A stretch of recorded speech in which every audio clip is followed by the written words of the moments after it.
I mean, I just get sick. What is going on with the internet, man? Dude, that placement of the fucking Jackson poster yesterday. They planned that shit out. Yeah, they planned that shit out, dude. They had to. Trump sending a message. No, Yep. Man, I found that story they did with Matthew Hale out of supposedly endorsing this guy, Roy Jones. Matthew Hale, isn't it the That's a racist racist- The dude from like 20 years ago? He endorsed Roy Jones, Roy Moore, from his prison cell.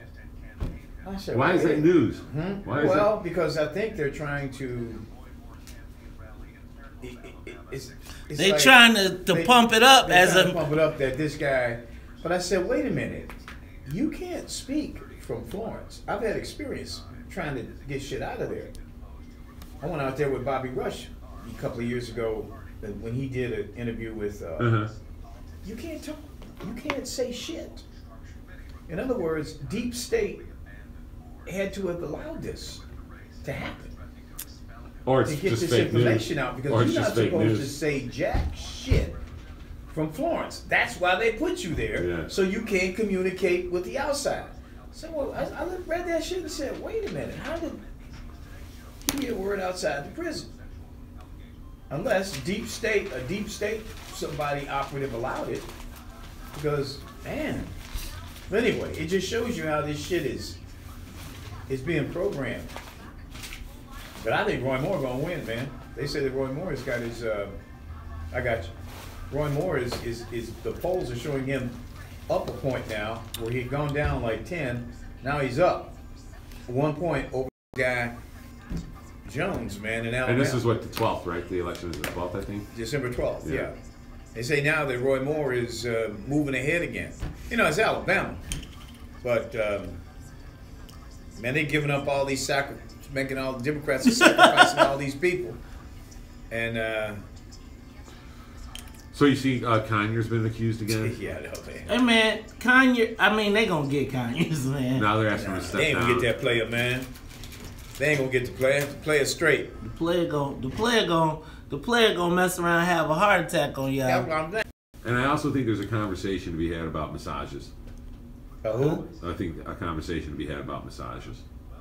I'm not sure what Massages? they call massages. Yeah, I don't get that, man. You are. You gonna come into the massage parlor, take all your shit off, and then I got you. And then you're gonna like, you know, what do you? Come on, man. It's a massage. I think there's a conversation. Wait, what happened? Well, just this massage envy, man. Yeah, they got like 200 complaints. They say. Hey man, I'm just here to tell you. I can't see it. Can I tell you something? I've been to massage envy. Like, I'm not talking about massages in general, but I've been to massage envy, and let me just tell you, it is not the most comfortable massage experience. No, bro, I mean, you know how you was like, I'm not sure if I was abused here, but something. You leave confused? I left like, and then, you know, she had all types of tattoos and earrings, and it was just like, this is kind of icky. Not like, and I hate to use the word icky, but it was just like. Yeah. I don't like it because they don't let you take a shower. The ones I've been in, you can't take a shower when you're finished. See, like I said, I think the conversation to be had about massages. Now, man, I just think if you're gonna walk in there, take off all your clothes to a complete stranger in some assembly line place like that, and they say they've given out 15 million massages or something like that, and they've only had like 200 complaints. Those are pretty good odds. I'm saying, but how did the dude get his whole hand in? I'm saying there was stories like the dude, like, I mean, maybe a knuckle, but the whole hand, the whole fist. Come on, at some point you gotta say, ouch, like that, or I really can't go into this conversation. I'm just saying, like, I think. At what point do you say something? Anything? At what point? They are not. How they ever gonna get over this? I mean, like.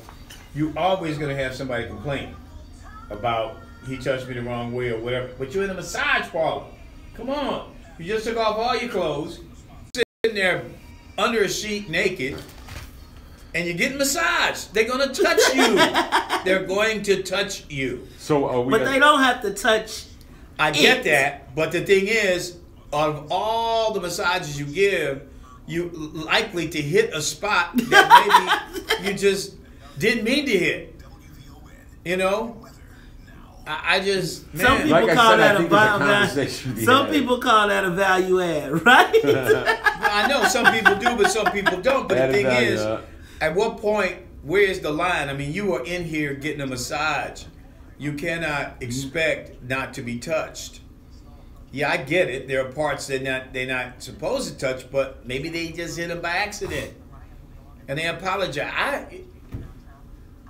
Man, that to me, that's the same rule apply at a strip club. Hmm? Same rule apply at a strip club. Well, I don't know about that, man. I don't know. I mean, they say you can't touch the dancer or something like that. I don't do that, so I don't know, man. What if the dancer touches you in a way that's you wouldn't expect to be touched, but you're at a strip club? Like I tell them, I don't like people out when I don't like strip clubs because they really are, and it's like they all got. I'm like, okay, weren't you didn't I just see you sitting on that dude right next to me lap, and I saw his face, so I'm a little concerned. Yeah. No, thank you. And you want to sit on my lap now? Oh, get your dirty. You better get. Man, I mean, come on. I'm sorry. And then they all got that smelly oil on them. So then it make like you got like this layer of oil on your suit or whatever, man. I ate breakfast this morning. Oh man, I ate breakfast this morning. All right, y'all, it's too much going on. You're listening to the morning show with Maze Jackson on the Talk of Chicago, 1690 WVON. Call Ken and see if we can get him on the phone. What time you want to do this?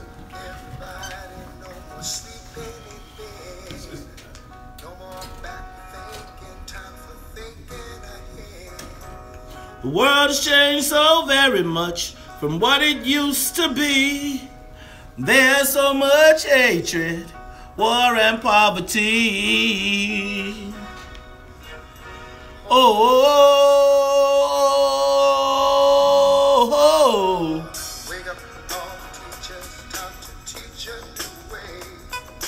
Maybe then they'll listen to what you have to say. They're the ones who's coming up and the world is in their hands. When you teach the children to jump the very best we can.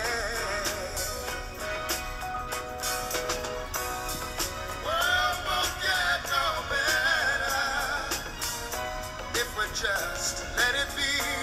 Na na na na na na. World won't get no better. We gotta change it, well, just you and me. Wake up all the doctors and make the old people well. They're the ones who suffer and catch all the hair. What's up, everybody? Good morning. How y'all feeling? What up, Facebook? What up, YouTube Live? I'm in a good space this morning. What up, Renee? What up, Uncle Charles? What up, Sharon? What up, Sheila? What's up, Edward Muhammad? Sonia Escobar, Renee Scott, Michael Bullock, James Williams, Edward Porter. What's up, Cousin Erica? What's up, Kahinde Mooseman? I got you on the bands. Nate, what up, dog? Ned. Patrice Cunningham, Raymond Hubbard. What's up to everybody on YouTube? KM. Ned, what's going on? I'm not taking no hate today. The world won't get no better if we just let it be. Na na na na na na na na na.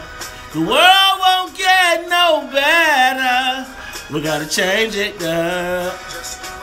Good morning, Chicago. Good morning, world. This is the WVON Morning Show. I'm your host, Maze Jackson. Got my main man, Charles Thomas, in the building. Charles, how you feeling, brother? I don't know, Maze. I don't know about this morning, man. Did a lot of thinking overnight. Hey, man, you know what? You came in here. Your heart seemed a little heavy.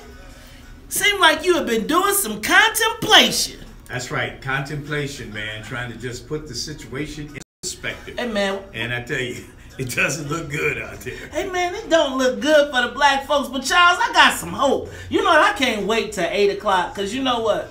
We're going to talk about this situation of black folks. We need some situational awareness. But Charles, we got a great show today. But before we even get into that, let me stop. Let me do my thing. Let me say what's up. Uh-oh. The Foxtrot is back. She got it on. That's right. She's got the Russian. What is, what is, did we say it was a fox? Did we say it was a mink? It's a fox hat. It's a fox hat. Das Vidanya. In the 30s this morning. It was 41. Come on. Pull it back out. I like that hat. Look, so instead of a net triceps popping, she is a net Das Vidanya. Das Vidanya Flournoy today. Now, ladies and gentlemen, if we're going to take the plane, if we're going to Russia, we got to do it on the soul plane. So if we're going to fly the soul plane, we cannot do it without the musical conductor. Ladies and gentlemen, we got to say what's up to Miss Sonia Escobar. Sonia, how you feeling this morning? What's up, guys? I'm feeling good. You know what, Sonia, I'm feeling good too. Uncle Charles came in here all deep. He came in here deeper than the ocean. You know what, Charles? We're going to talk about it a little bit later. But we got a really good show today now, Charles. Did you see this? This goes to your point. But Gutierrez for president? For president, man, these Latinos are on a power play right now. Hey, man. Good. God bless them. Don't hate the players. Do not hate the players. Do not hate the player, please. I just want to know who are our players. Do we got any players in the game? And that is what's kind of depressing me this morning. Kinda? No, it is depressing me this morning. Who are the players? Do we have any players? I mean, we fill up the stadium, we buy all the tickets, but we ain't got nobody in the game. We ain't got nobody in the game. Man, that's tough. And then when we talk about who we got in the game, where the brothers at, man? I don't know, man. Man, the brothers been getting shortchanged down here lately. Brothers getting them Social Security checks. Man, we about to retire. Meanwhile, you know what? And my concern, Charles, is if there's no warriors in the village, who protects the women? Right. Who protects the tribe? No warriors in the village. Who protects the tribe? Charles, we're going to talk about that at 8 o'clock. Now, got to send a shout out one more time to the Phillips High School football team for going undefeated again and winning the Class 5A state championship. Now, let me also say that what I loved about this Phillips story was the fact that it wasn't just a story about them bringing their football program back, but that their academics were coming back too, that they were on a probation. They were what do you call those schools, those challenge schools or whatever it was. They had that special designation, a turnaround school. Well, it looks like they turned it around, not just on the football field, but academically. And what it got me to thinking when I saw that story, Charles? Why, once again, why is Phillips good enough for the black kids, but not good enough for the Chinese kids that's supposed to go there? Racism. Racial. Say it for us, Sonia. Racial.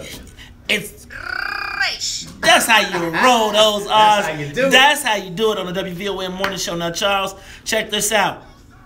Pulled up to the newsstand today, picked up my newspaper, and the man done stole my paper, so he stole my thunder. He got my paper. But in the paper, on the front page of the Chicago Defender, he's back.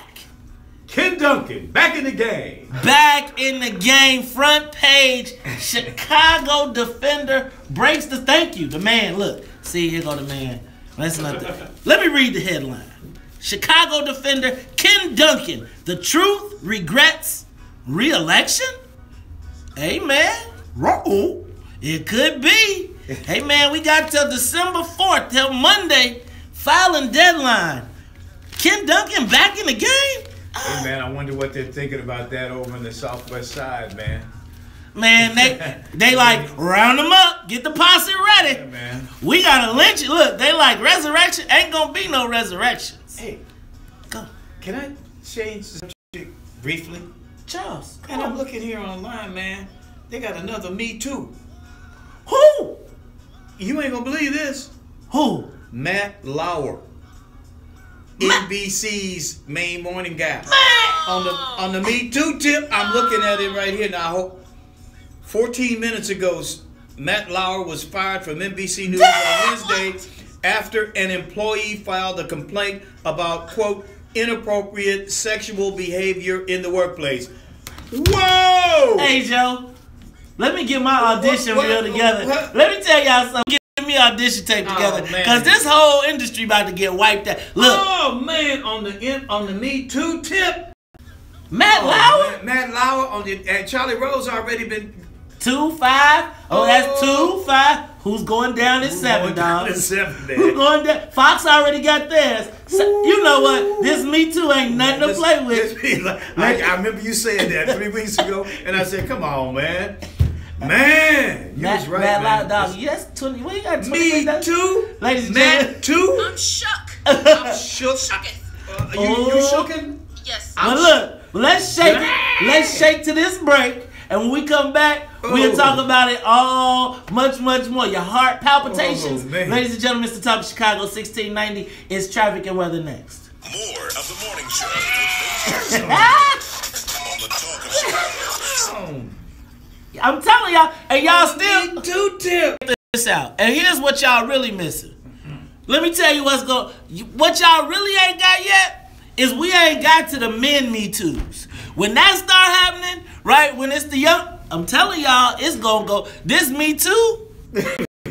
I told you, didn't I? I told you about this. You told I said. I'll tell you, you told me. You told me. But damn, man. The bird flu. Me Too is like the bird flu. Been on for 2 decades, man.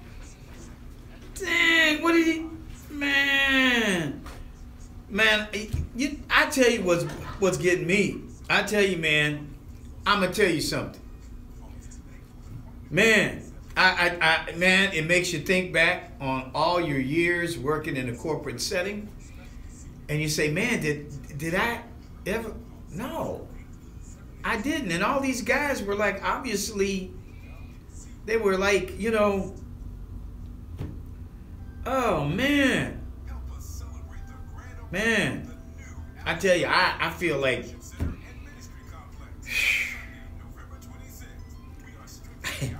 I wasn't, man, I don't know what I was doing. Man. Everybody else, man, had girlfriends, I guess. Everybody else was involved with all the young women on the job, you know?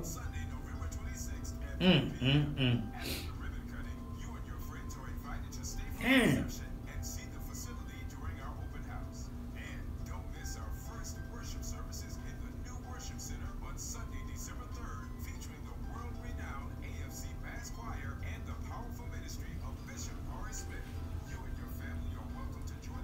Dang, man. And I don't know. The story isn't very detailed yet. Apparently, they just did this when they went on the air this morning at 6 a.m. They announced it on, I guess, the Today Show. Is that what they call it on NBC, right? Yeah. I guess it hadn't started in Chicago yet. But in the East Coast, on the East Coast, they're already on the air. And apparently they announced it as soon as they went on the air. His co-anchor, Savannah Guthrie, made the announcement. Man, can't believe this, man. This Me Too tip. I can't believe these guys are doing all this, though. I mean, I'm naive, I guess, right? Because I swear, I never, did that. I never did that. I never did that. I'm not saying I ain't doing anything, but but you know, we'll see. What is the saying that they have?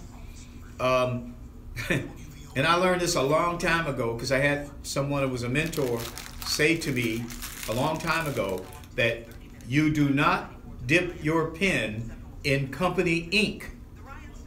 Get that? And I mean, I live by that. You hear that, Maze? What? Our mentor told me 40 years ago, you do not dip your pen in company ink. Oh, I've heard that. You've heard that. And I mean, working in corporate America for a long time, I mean, I live by that. I think that a lot of... I feel like a lot of the stuff you see, that you see getting popped off are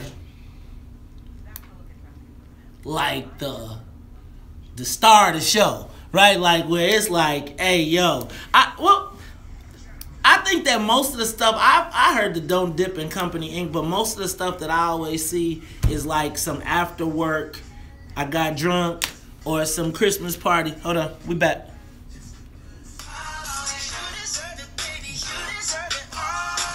Cause I'm gonna give it to you, cause you're shining so bright. Strawberry segment all night. Lucky for you, that's why I like it. That's why I like it. Lucky for you, that's why I like it. That's why I like it.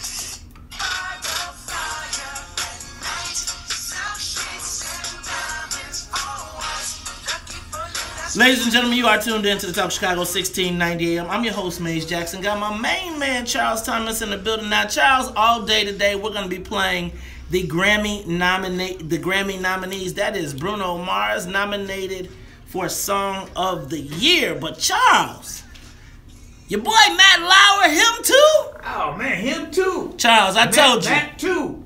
Oh, Charles, I told you, man. This Me Too is gonna hit like the bird flu. You like how I rhyme that? Me Too, bird flu. But it's gonna run rampant.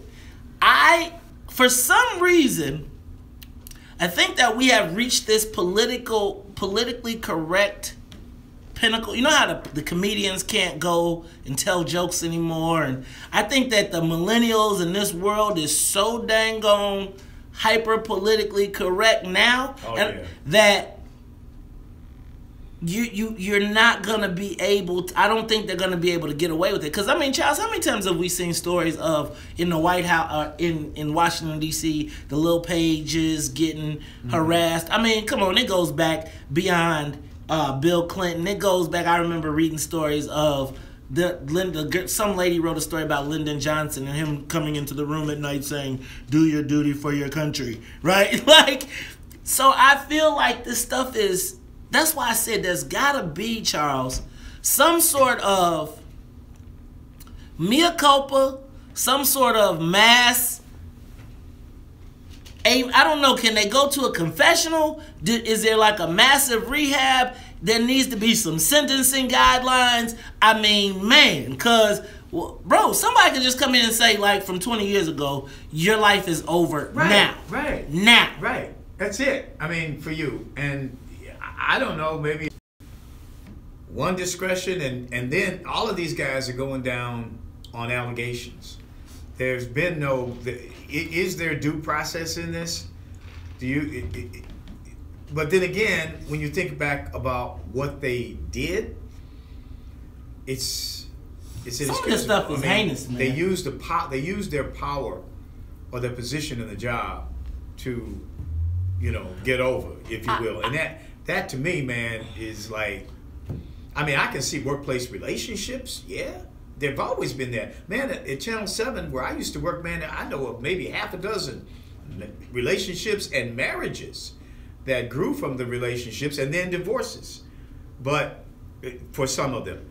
But, man, I'm just saying, I'm not going to mess with this Me Too stuff. I'm saying that I just want to know what the sentencing guidelines are, and can we have like an amnesty day? Like everybody whoever Me Too'd come out and say, I Me Too'd, I'm sorry, I apologize, that ain't gonna help, man. And but I only did this Me Too, so that I could be in this sentencing guideline, not in the ultimate, let me fry your life. And I'm not making any excuses for whatever happened. Now, ladies and gentlemen, Charles, you know what else? You know what? I texted you last night. I just gotta tell you this. Should I be offended when somebody refers to black folks as these people? Am I over exaggerating? Like if a politician stands up in front of a crowd and is referring, they're referring to black people, but they address the crowd and you say, how do I help these people? These people are poor, these people can't. Am I hypersensitive? It depends on the context. I mean, it depends on the context and who the person is saying. Okay. I mean, if Roy Moore, the U.S. Senate candidate in Alabama, starts talking about black people and he says these people, I think you have a different way of looking at it What if it's our comptroller? The controller of the state of Illinois? Yeah. Considering that she wanted to, considering some of the history. I would be offended by that because she's talking about her fellow citizens in Illinois. She shouldn't be referring to her fellow citizens as these people as if they are somehow disconnected from everybody else. Yes, she should be held accountable for that. But again, that goes back to the context and who's saying it. And I think that was out of order for her to call black people, these people, what are we going to do about them? The poor, because it was the whole... That shows a disconnect to me. If she's going to call her fellow citizens these people, she should have said our neighbors. She could have said, she had so many different choices to describe her fellow citizens. Let me ask you a question. Let me ask you one more. Should I be offended that she made the black person that works for her stand up? If she is that lame, if she is an Illinois Democrat who is that lame, yeah, I mean, she should be held accountable for that. I mean, why? I mean, you're an Illinois Democrat. I mean, this is the party of the Democrat. Now, if a Republican did it, I see why they're doing it, trying to show that, but a Democrat, why would she have to do that? I mean, it kind of speaks to her, don't get mad, Bolingbrook roots. Hey man, why you don't be hating on Bolingbrook, dog? Look, man, she's from Bolingbrook. Hey man, come on now. We got past these people in Bolingbrook. She apparently has. We all was unified, man. We was like kumbaya. We were the epitome of racial harmony. Yeah, right. And then I was like, dang, how we get to be these people, man? Speaking of these people, Charles. What? I told you, man. I pulled up to my paper guy on the corner 87. I was getting my Sun-Times, and he had this paper strapped to his chest. And on the front page was my man, Ken Duncan. The headline, Ken Duncan, the truth, regrets, and re-election. Has he filed his petitions yet? He has not, but there have been numerous sightings, verified sightings of him in the buildings, and I'm guessing he's probably thinking about filing on the last day. He doesn't have to get that many either, does he? No, he does not. I think it's only like a few hundred. And this is a guy who's been through this 6-7 times, right? So won 7 times. Yeah, he's got to know how to get them done, that many, very quickly. He's probably got that many phone numbers that he could call immediately and get that many real good, solid signatures in the 5th legislative district. So, Charles, but it got me to thinking, they did a number on that brother. I know personally. They did a number. But I'm just wondering, your party did a number on him. Hey, I'm an independent. You can't be independent and be a black man. Your party did a number of them, so you take some responsibility for that, don't you? Oh, Lord. Okay, so look. Okay, check it out. Social media question of the day. Can Ken Duncan make a political comeback? He's on the cover of the Chicago Defender, and I'm seeing right here he's going to be on the phone 6:30 when we come back. Ladies and gentlemen, it's going to be on and popping. What's up, Charles? I just got to say that the person that the Democratic Party used to replace him, Juliana Stratton, 6 months after she was in office, she signs on to run as J.B. Pritzker's running mate. So in other words, she was used. Or we were used. One or the other. Well, she was certainly used, and I think that gives him a tremendous... I mean, he's got a lot to say. Well, you know what? We'll talk to him when we come back. Ladies and gentlemen, social media question of the day. Can Ken Duncan make a political comeback? We'll ask him the question today at 6:36. It's the Talk of Chicago. From the WVON newsroom. Well, Al Green got a Me Too. Now you know Al Green got a Me Too. Which Grits Al Grits Green or Al Green with the slick with the special hair with the slick? Now you knew he had a Me Too coming. Al Green got a Me Too. Can I tell y'all what? If I was to say Al Green got a Me Too. Check this out, Joe. On, Al. Can I help y'all understand? Love and happiness. Can I tell y'all something? Make you wanna do right. They better leave Donald Trump alone. Make you wanna do wrong. They better leave Donald Trump alone, because everybody dirty draws finna be swinging in the wind. Look, I'm telling you, Man, It's you. Al Green got it. Me too. Man, but this Matt Lauer thing, man, I tell you. You got the camera. Matt Lauer, Al Green, Charlie Rose, John Conyers. Everybody got a Me Too. Dang. Man, I didn't know people in the office were doing all that. I really didn't. I don't know. Part of me feels kind of like, man, they must have thought I was, man. I must have been, man, I didn't have any game in the office. None. I had no game. Man. They must have been looking at me like, what's wrong with him? He ain't doing no interns? Man. Man. I probably had a lot of game and didn't even know it. In the office, you know what I mean? Man, it's terrible.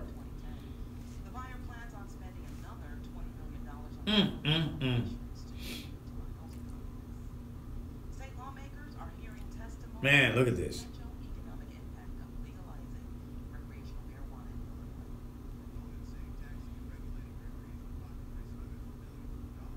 Yeah, man. Yeah, Kanye's had a second woman to come out, but they say he got a line. Look at a whole line of it. Yeah, man. Did I tell you? They must have said, what's wrong with him?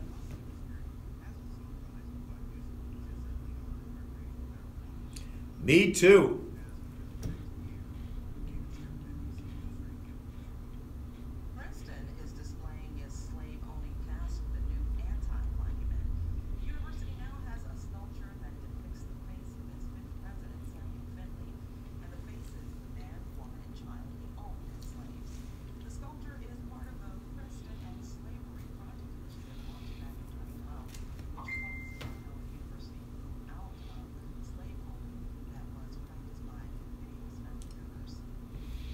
Now, this is going to be a really interesting election because I want to know if Madigan and all the unions are going to put a lot of money against Ken Duncan.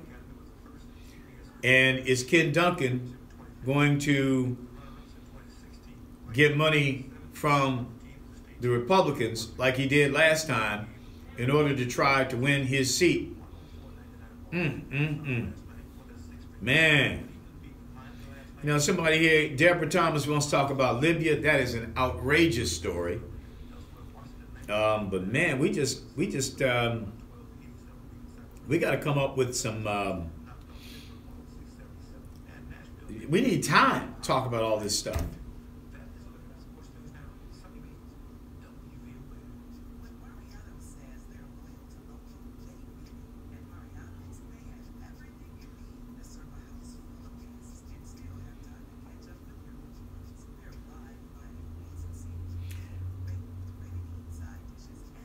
I think that if Ken Duncan can come back, he could be the first truly independent state rep in the legislature. You know what I mean? If Duncan could come back, he would be truly independent in as much as he wouldn't owe anybody in the party anything. Now, he might owe some people in the other party some things. I'm not saying that. But maybe that can be to our advantage. Because as we will talk about at 8 o'clock, we really don't have anybody in any position that really can be considered a power player in Illinois right now.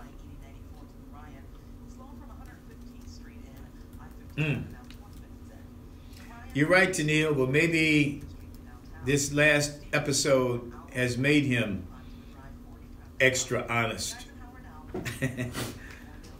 Maybe, Well, he need to pay some bills. Yeah. he pay some bills. He got some bills he need to pay. He need to go ahead and pay these bills and get, man. Yeah, both of you all obviously got some inside information. Right. He won't get that one on. I ain't going there. He ain't gonna get that on. I ain't gonna do that on air. But man, yeah, he can. Hey, kid, pay what you owe. Man, that's get us up out of it. That's the last 4 words so many people in Chicago hear. You got my money. It ain't. And that's the last words you hear in Chicago. You got my money? Yeah, it ain't out. You're right. Kunta, man. Look, man. My answer to all the haters is who? That's the new answer. Who?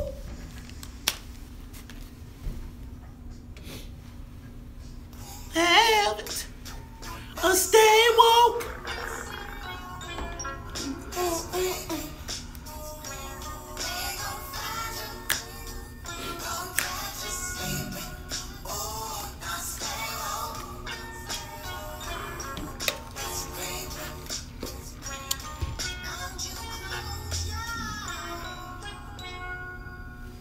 Ladies and gentlemen, you are tuned in to the Talk of Chicago 1690 AM. I'm your host, Maze Jackson. Got my main man, Charles Thomas, in the building. And Charles, I pulled up to the newsstand this morning. I picked up my traditional thinning, less truthful Sun Times. Your Union paper? Then, but my newsman wears the headlines, and on Wednesdays, he always wears, he got this little thing, and he wears the paper. And today, I saw my man Ken Duncan. And the headline read, Ken Duncan, the truth, regrets, and re-election. Now, I'd heard rumors. People whispered, said, man, I saw a Ken Duncan sign. I saw him in the Meds building. I saw him moving through the 3rd Ward in Bronzeville, getting signatures, and people were saying what's up. I was like, no, I would have heard about that. And then, Charles, I hit the newsstand, and here he is on the cover. So I said, you know what, Charles, make the perfect social media question of the day. Can Ken Duncan make a political comeback? But instead of me answering or you answering, I said, let's get Ken on the phone. Ladies and gentlemen, welcome to the WVON on the live line, former state representative Ken Duncan. Ken, what's up, man? Hey, good morning, Maze and Charles. Good morning, Ken. So I'm just happy that I'm not in the Lions Den yet. Yet. So I yet. thought that was in a few more minutes. No, it's not in a few more minutes because you're not in the Lions Den because I haven't seen you actually file the petitions. So I'm watching and I'm seeing. So, Representative, tell us what's going on. What's spurring this potential comeback? Well, first off, good morning to you guys and to the WVON family. Certainly been educated, well-educated on a holistic level of what's going on in the city, state, and the country. I walk my old district. I listened for about a month and a half or longer, and the request that I come back into this political atmosphere, certainly at my prime age and state and mental capacity, and I listened and I heard, and for all practical purposes, there was a sort of a silent recruitment or demand that I come back. And gathering petitions and just listening to folks has been such a pleasure and a huge honor. So I couldn't deny the folks that I served for over 14 years. Okay, so but I'm back. What does this say about the seat? The fact that it's already empty, that it's already an open seat. I mean, is that going to be part of your campaign pitch? That what happened to you wasn't real? People are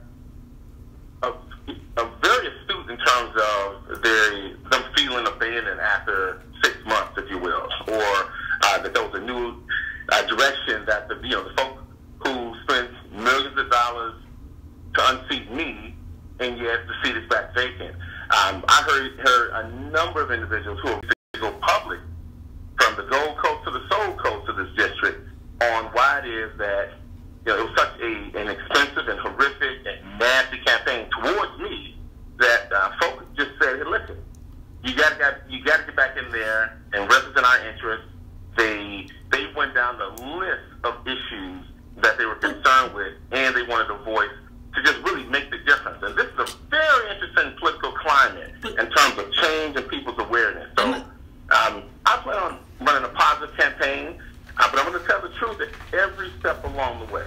So, Ken, what makes you think you can come back, though, man? I mean, they did enough, bro. First of all, they said you didn't show up for the vote. They said that you were against all the child care and the young and making sure that healthcare workers. Then, man, they even hit you with these commercials as it related to domestic violence. What makes you think you can come back? Why should the voters trust you now, or why? Excellent question. Yeah, they said I spent jail time. They manufactured as much as they could on me personally because they couldn't touch me legislatively and historically. My overall body of work speaks volumes in terms of me advocating for family, women, children, the city of Chicago in particular, from an educational funding issue to having all of these movies and television shows. That's the Duncan Law. When you see, when we changed the death penalty, I played a major role in being one of the critical votes for that. When we advocated for a budget being fair and balanced, I was a part of that. The biggest challenge for me was really wanted to do something special for the abject poverty and violence in the black community in the city of Chicago on the west and south sides, the suburbs, Rockford, Peoria, Springfield, East St. Louis, etc. That was the real issue, or the voice that was rising up. And that particularly was contagious. But my record, Maze and Charles, really talked to the average voter in the city of Chicago and statewide. And again, I listened to the people in my district. They were the ones who enthusiastically embraced me and my petitions and got them done within a matter of several days in terms of them individually. So got it. Again, big question here. Are the Republicans going to fund you this time? Well, I hope to get resources from anybody who supports the agenda that's going to create jobs, economic parity in our respective community, fairness in these trade unions.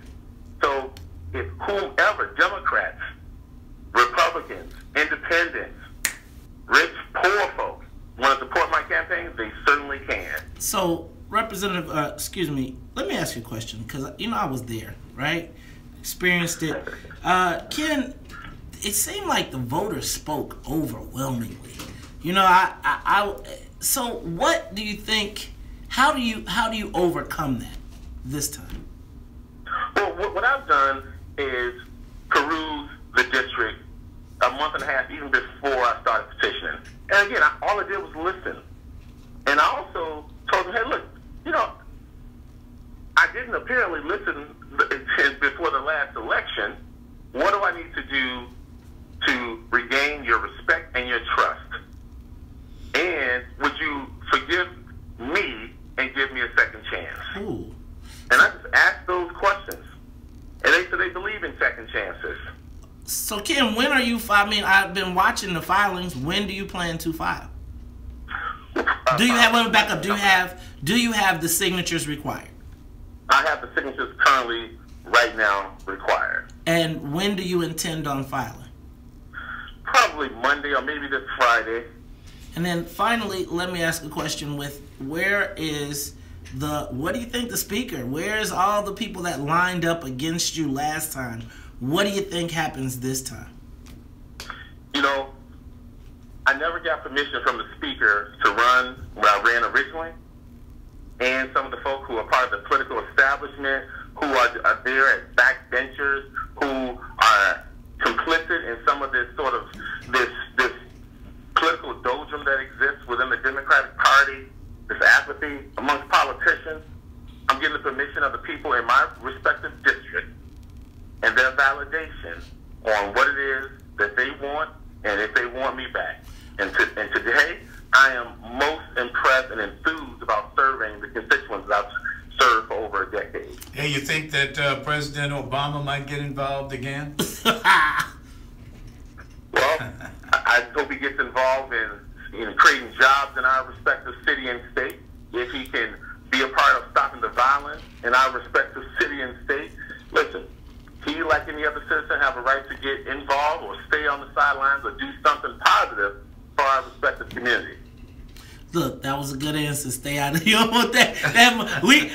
I remember that press release. Look, ladies and gentlemen, this is former State Representative Ken Duncan. He is running for re-election. Says he's going to file his petitions either Friday or Monday. I bet that's got a lot of people listening right now. See, our numbers have jumped through the roof on social media. So we're going to ask the social media question of the day. Can Ken Duncan make a political comeback? Give us a call, 773-591-1690. Representative, hold on. We'll keep this going on. More of the morning show with Maze Jackson. Let's take calls. You got any more questions? You got questions? Or we can let the callers. Nah, man. I think he's got a shot if people think it through. But I think he's got a shot, too. I think if you get past the hypnotism. Yeah, get past the hypnotism. Snap out of it. Wake up. Wake up, my people, but don't be manipulated.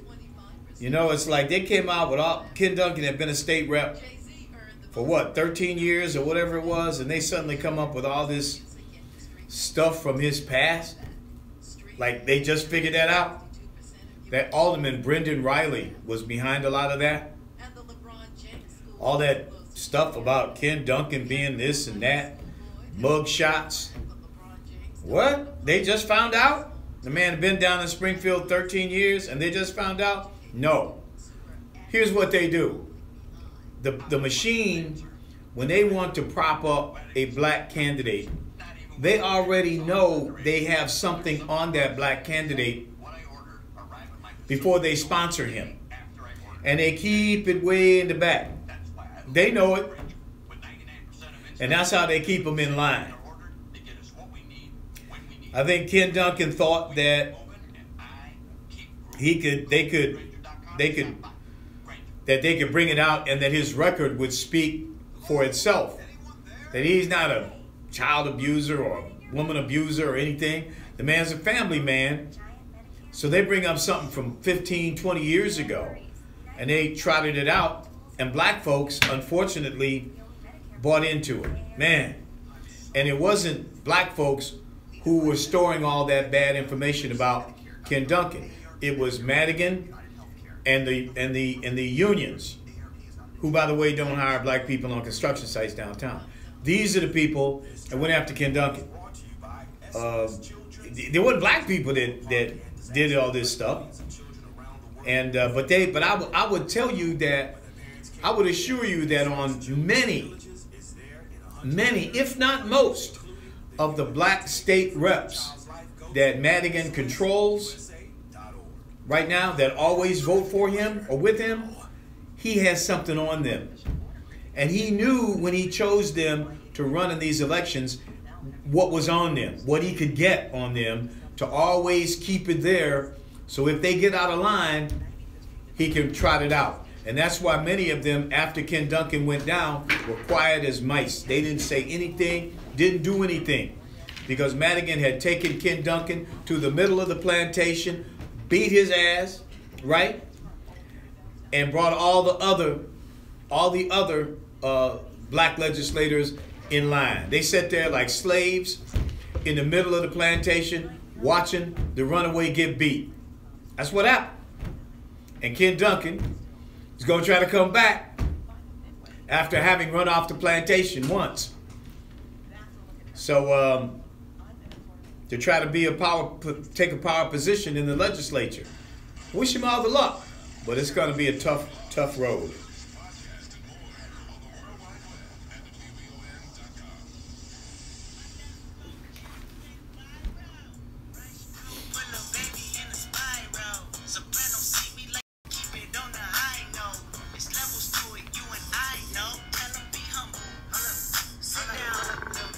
Be humble. Sit down. I'm going to ask. Got you, Tanil. Hold on. I got you. You know I do this.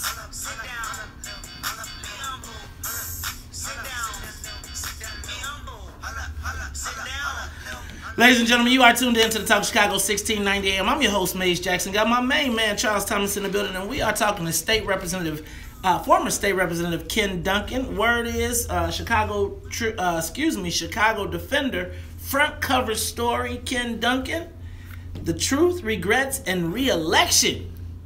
He says he's going to file petitions to run for his old legislative seat. And we want to ask the social media question of the day. Can Ken Duncan make a political comeback? Let's go to, Brother Hall. Brother Hall, you on the Talk Chicago 1690. Indeed it is, Brother Hall. My comeback kid, Ken Duncan. Don't get it twisted, VON family. We love him in our district. And we're taking the position that just like they don't tell Mike Madigan what to do in his district, we should not do that or expect that of Ken Duncan. When you speak of Republican money, and I know some Democrats that's taking Republican money, so let's not get caught up into that. The main thing is goods and services. Did he deliver that? Yes, he did. So yes, he is the comeback kid. Yes, we will be working for him. Yes, Ken, keep doing what you do and stay focused, and you guys have a good one. All right, let's go to Andre. Andre, you're on the Talk Chicago.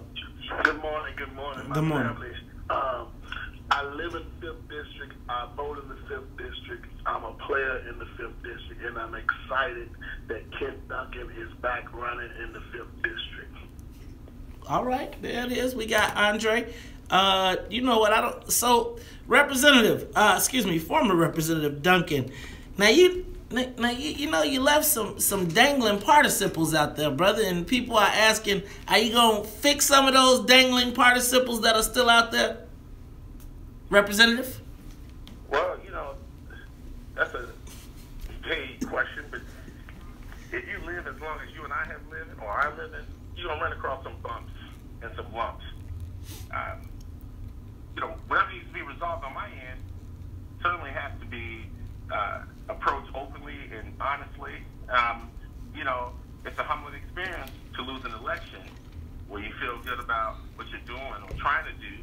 So, I'm nowhere near perfect, but I want an opportunity to go down there and accentuate positive and progressive legislation and put people to work that thinks out of the box and that moves our community forward. And our community on the south side and the west side need to be taken seriously on the legislative end. So, Ken, let me ask you a question real quick. Why, when we saw $2 million, a minimum of $2 million get spent against you, we saw the entire Democratic Party come against you, but you were right before that the chairman of the Illinois Legislative Black Caucus. And it didn't seem like the people that you have been colleagues with for over 20 years just said, okay, enough is enough. Like, where were your allies? Where were the relationships that you built over those years? That was a question that I was asking last year. And the reality is the culture in Springfield centers around one person. That's Mike Madigan. And he controls every aspect of governance at the legislative level, who gets financed for their respective campaign, if the special interest groups, the unions are going to support you or not. If he doesn't sanction it or green light it, you run across a situation with myself. But most people tend to want to be in compliance with that level of activity or environment. Man, could you break the words down, man? Because I know you're using all these complicated words, but it's stretching it out. So why didn't they help you? Why didn't they go and say, we have legislative power, stop? You know what? That's a good question for them. And as I asked them when they were gracious enough to give me a nice appreciation award towards the end of my career and session, I said, today it was me. Tomorrow, is it you? The fact of the matter is, everybody does not agree with everything that happens in one's family. People go to court, people fight, they have fallout, but it doesn't mean that you are a bad person or that you are completely out of the family. It was just members, for some reason, were mesmerized or they just stood still. Ken, why don't you just say it, man? Ken, why don't you just say it? I'm trying to be You ran off the plantation. Marsh brought you back, beat you in front of everybody, and they scared. They just scared. They scared, man. Would you agree with that assessment? I'm just being an analyst here. That's what happened. They were scared, man. They were scared that the same thing would happen to them that happened to you. Do you agree or disagree? You know, most analysis would agree with that. Do you? Yes, I agree with you. I'm just asking you. I don't want to answer the question. Talking around the issue. Let's bring this back down to plantation. I was just about to say. That's what this was, and black folks fell for it. Right. Hey, Ken, so let me ask a question. You were there for 20 years. Who's doing a good job for representing black people politically? You know, you have a number of good legislators there. You know, I don't want to single anyone out at this point.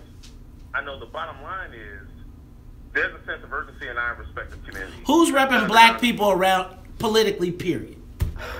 The interests of black people, period. Effectively. You know, again, I got to write that list down. I mean, I can name a handful of... Give me two. Give me three. On the west side, you got Napoleon Harris in the south suburbs doing his thing. You have... You know, we're going to stop it right there. Ladies and gentlemen, we have been talking to State Representative Ken Duncan. I got time for one call. Come in. You know what?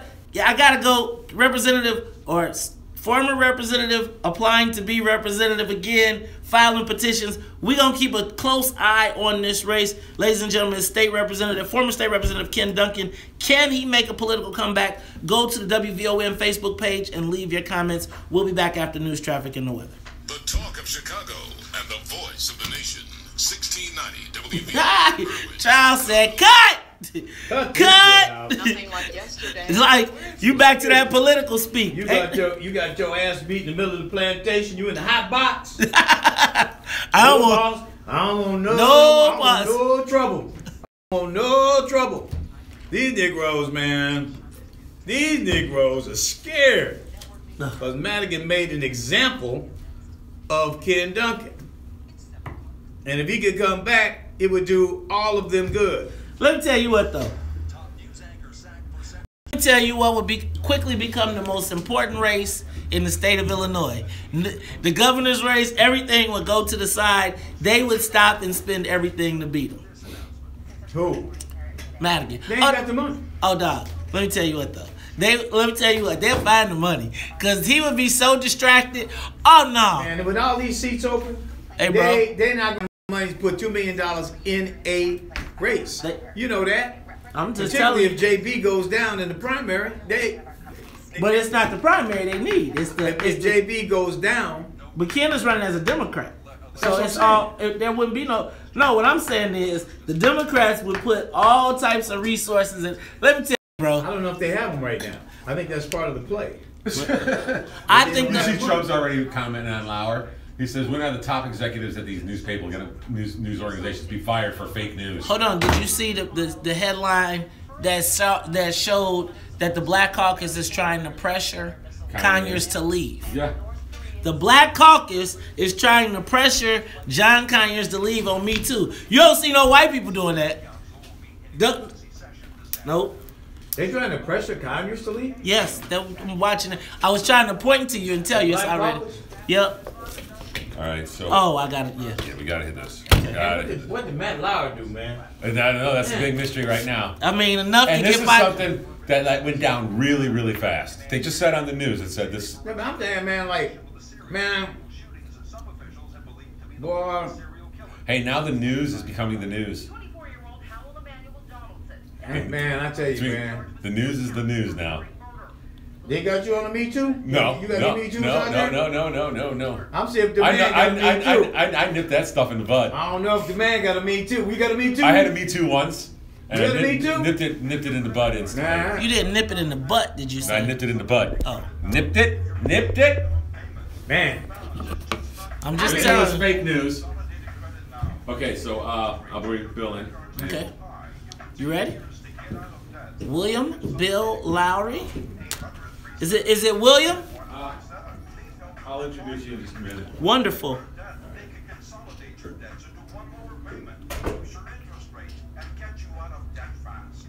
Let's see, he got Craig McClendon as his handler, as his campaign manager. Craig Mack. Yeah, man. The light-skinned mafia. Half hour. Huh? Yeah. Oh, yeah. We can do 15. We can do 15 if you want. We can do 15 and do 15 question and answer. I mean, 15 post-mortem. However you want to do it. I just don't see the legs. It's too much going on this morning. Ken Duncan, that's a big story. Man. And then we got Me Too. Then we got Luke. We ain't still got Luke Lewis, man. We still ain't hit. We still got the slave. Who you said, the Lewis? Gutierrez. Who? We haven't postmortem Gutierrez. Hey, how are you? How are you, Mace? All right. Bill Lowry. Nice to meet you, Mace. Thanks for having me. Bill? It's Bill. Bill. Okay. Yeah. All right. Charles, how are you? Good to see you again. We'll put you right here. And those Okay. are the two cameras I was telling about. Good. So, all right. let me know if your volume on your headphones need to. Okay. And Charles, I hit a button on here that may have adjusted your headphones. Why don't you put them on for a second? Bill, can you scoot over this way? Charles, do Better. one like this. I'm cool. Okay, cool. Come this closer way. to me, Bill. Okay. Come closer Can to you me. come this way? All right. You know, we're on Facebook, so it's. And so, Bill, scoot. I mean, good, man. You keep toothbrushes Bill, with do you, man. your What's That's up? for you. That's the Bill Lowry toothbrushes for you too. Scoot just a little bit Bill- this way. Bill Right. So I just want to make sure. That's good. Yeah. You're Okay. good. Those Bill are Bill Lowry Lowry toothbrushes. It says vote for Bill Lowry on March 20th, 2018. You know what? See, that's a veteran. See, you know he gives those out in senior homes. Smart move, man. Smart Thank you. move. Thank you. Toiletry items. Now, we're going to play the mic pretty close. Okay. We're gonna speak to it pretty Is that good? closely. I don't know. Maze, can you see him or what's Hold the on. play? Can you see me? Can you hear me? You good? Great. Good? Good. Thank you. Okay. You are good. Yep, you good. All right. I appreciate you. All right, having me. man.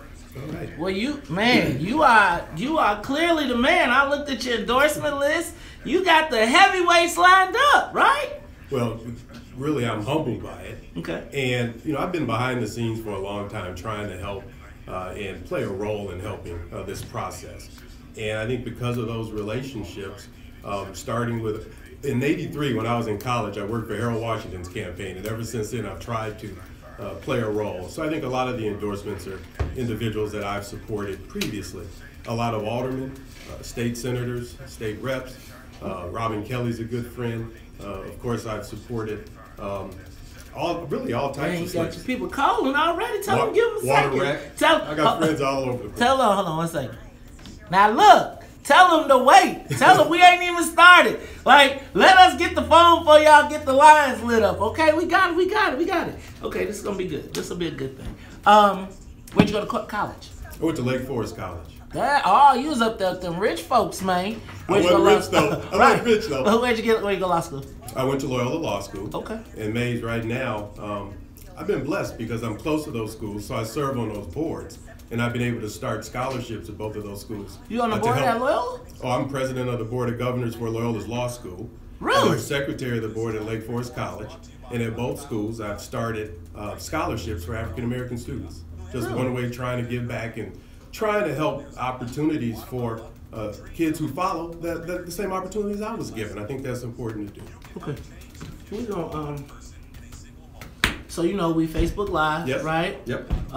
Charles and I we're gonna do a half hour, right? Okay. So we'll do a half hour. Thank you. Man, and we'll just be a straight conversation. I Right? appreciate it. You're not so much Lions Den because this is your candidate, right? I appreciate so we it. really want this is more of an introduction. Okay. Find out kind of a little bit about you. You know, obviously we're gonna know about your affiliations, all that good stuff. So we'll Right. talk about all that good Okay. stuff. All right. But this should be interesting. We'll take questions. Charles also is very in tune. So, you know, we're on Facebook Live. So a lot of times we're taking questions from both Facebook Live plus what we've already got. Great. So sometimes you'll just, now the Den, they are brutal. But I would also tell you that you should tell your people, I would say that this is one of the best tools. If you send people to go back and watch it live. Okay. And tell them to watch it with the reactions. You can then see how people are responding. You know how they used to have those people meters, like when the Right. Watch it when it's live, and you can see kind of how whether they like, they thumbs up, they thumbs down, etc. And you can get a sense of how people are responding to it. Thank you. All right. I appreciate it. Let's do it. All right.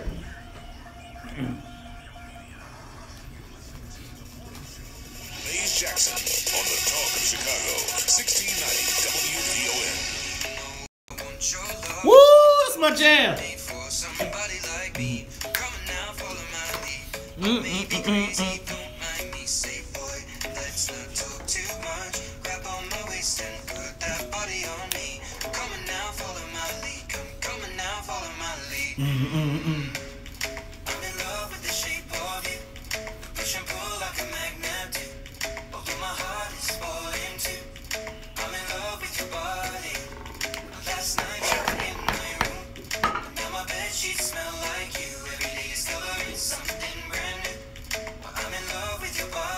Ladies and gentlemen, you are tuned in to the Talk of Chicago 1690 AM. I'm your host, Maze Jackson. Got my main man, Charles Thomas, in the building. But you know how we get down at the top of every hour. Gotta say what's up to the WVON morning show team. Gotta say what's up to Annette Dasvidanya. She got a Dasvidanya hat on today. Flournoy Plus. Got the musical conductor of the Soul Plane. That's right. The musical conductor of the Soul Plane, Miss Sonia Escobar. Sorry. Miss Sonia Escobar. And we are... Thank you. Good morning.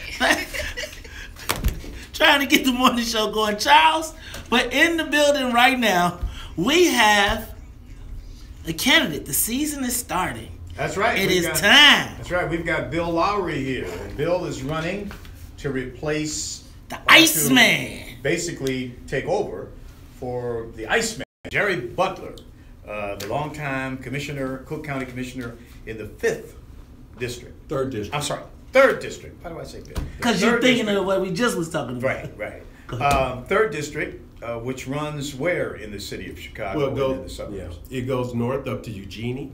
It comes south to 87th Street. And depending on where you are in that line is how far west you go. So for instance, last Saturday, I was 87th in Kedzie. There are other spots along that line where you go over to Cottage Grove. So it just depends on where you are. But it's a very big district. It has 14 wards. And I've met with aldermen or committeemen from every ward since I heard the Iceman wasn't running. I wasn't going to run against the Iceman, and I can't sing. I'll say that right now.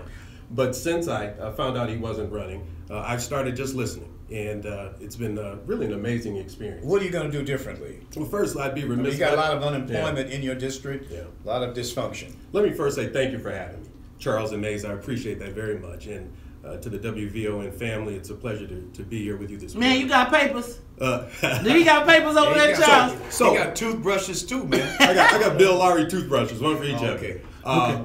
But to start, you're so right, Charles. And I think that this whole economic and jobs piece is huge. But, you know, a lot of folks can say, I'm going to help bring jobs. The truth is, what's your plan? And I think that in an effort to bring jobs to our community, we also have to make sure we have workforce development so that those in our community are ready for these jobs when those opportunities present. We got to make sure financial institutions support our businesses. You know, we have one black-owned business, ISF. And, you know, often you hear the whole is greater than the sum of its parts. I don't agree with that. I think the whole is only as strong as the sum of its parts. So we need these financial institutions to support our businesses as we create them. We have 110,000 African-American small businesses in Cook County, more than any other county in the United States. Most folks don't know that.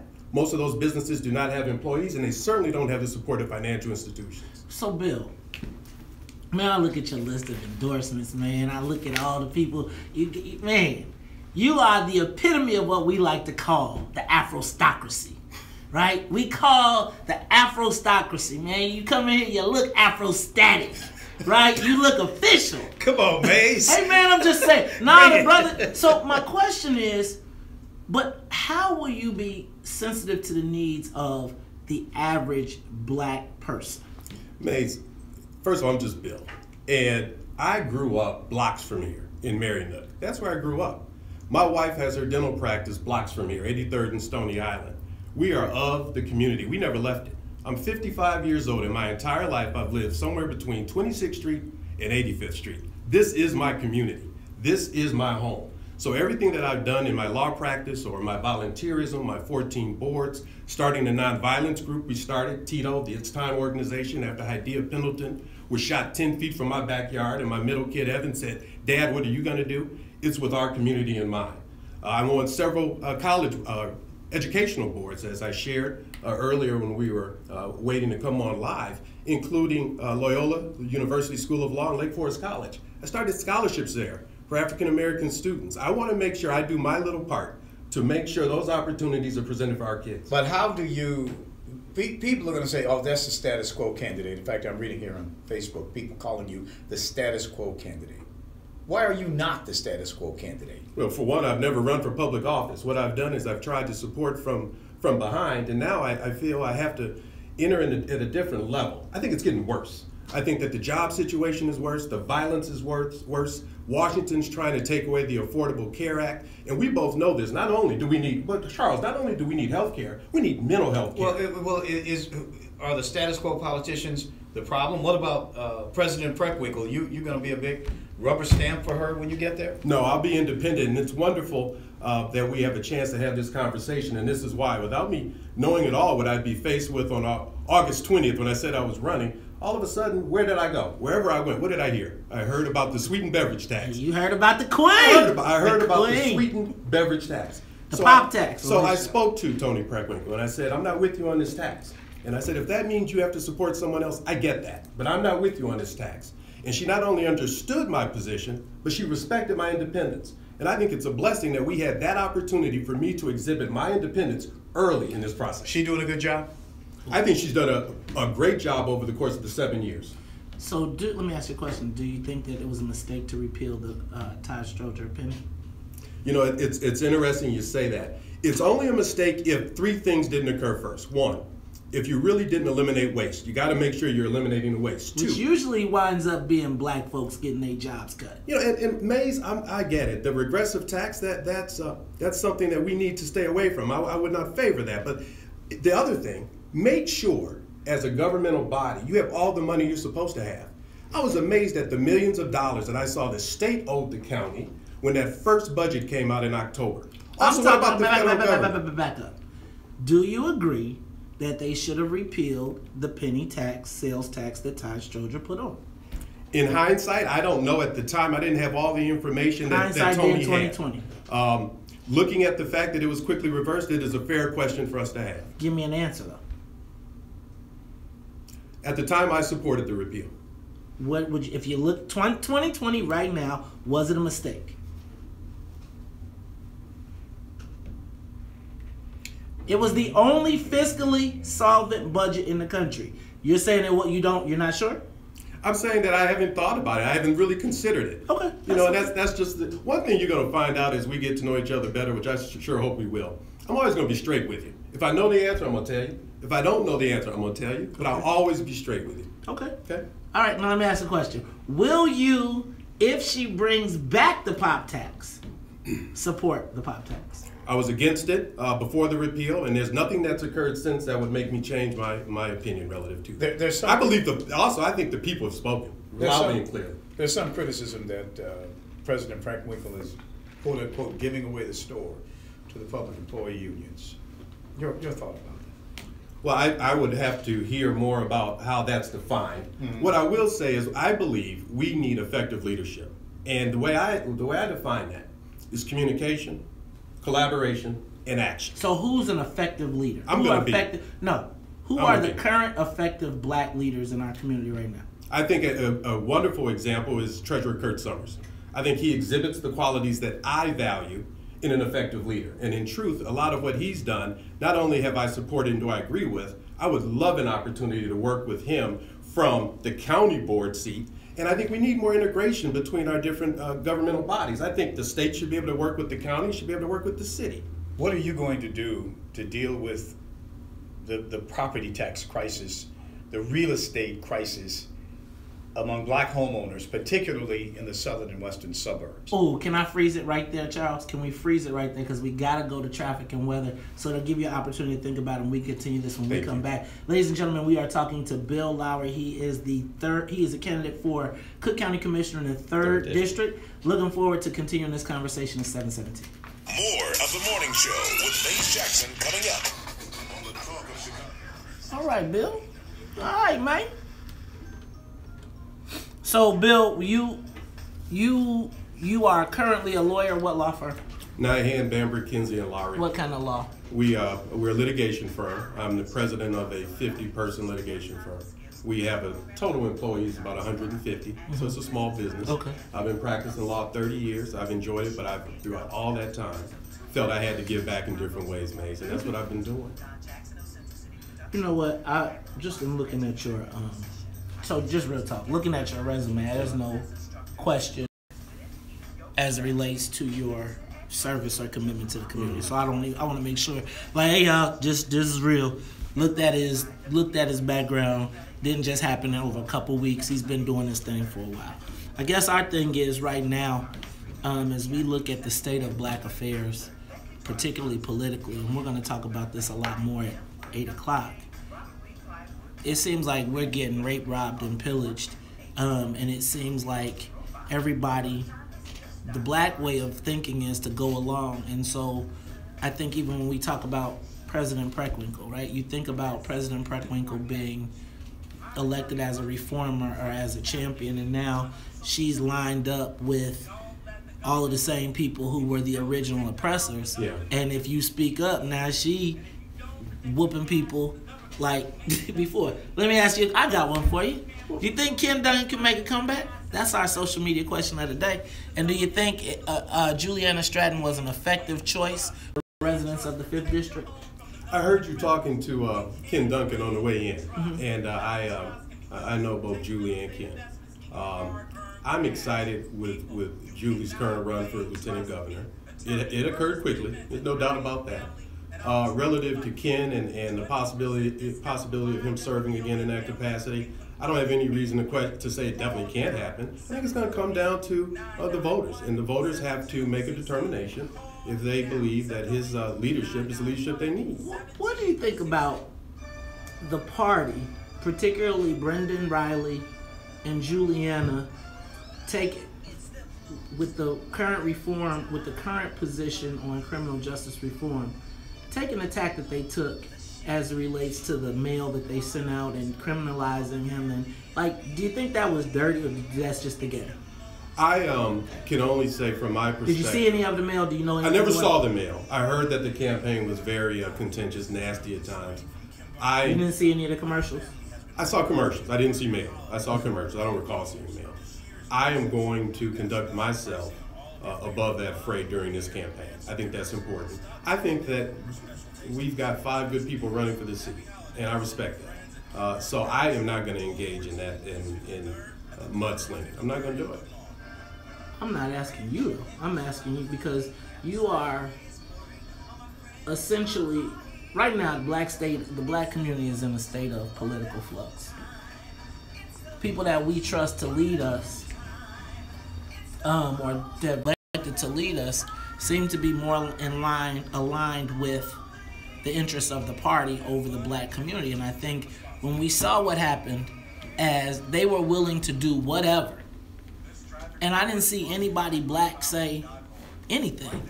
And now that same party is going to mail to us and tell us, and we're going to seek the endorsement of these same people who were willing to do whatever to criminalize a 20-year colleague.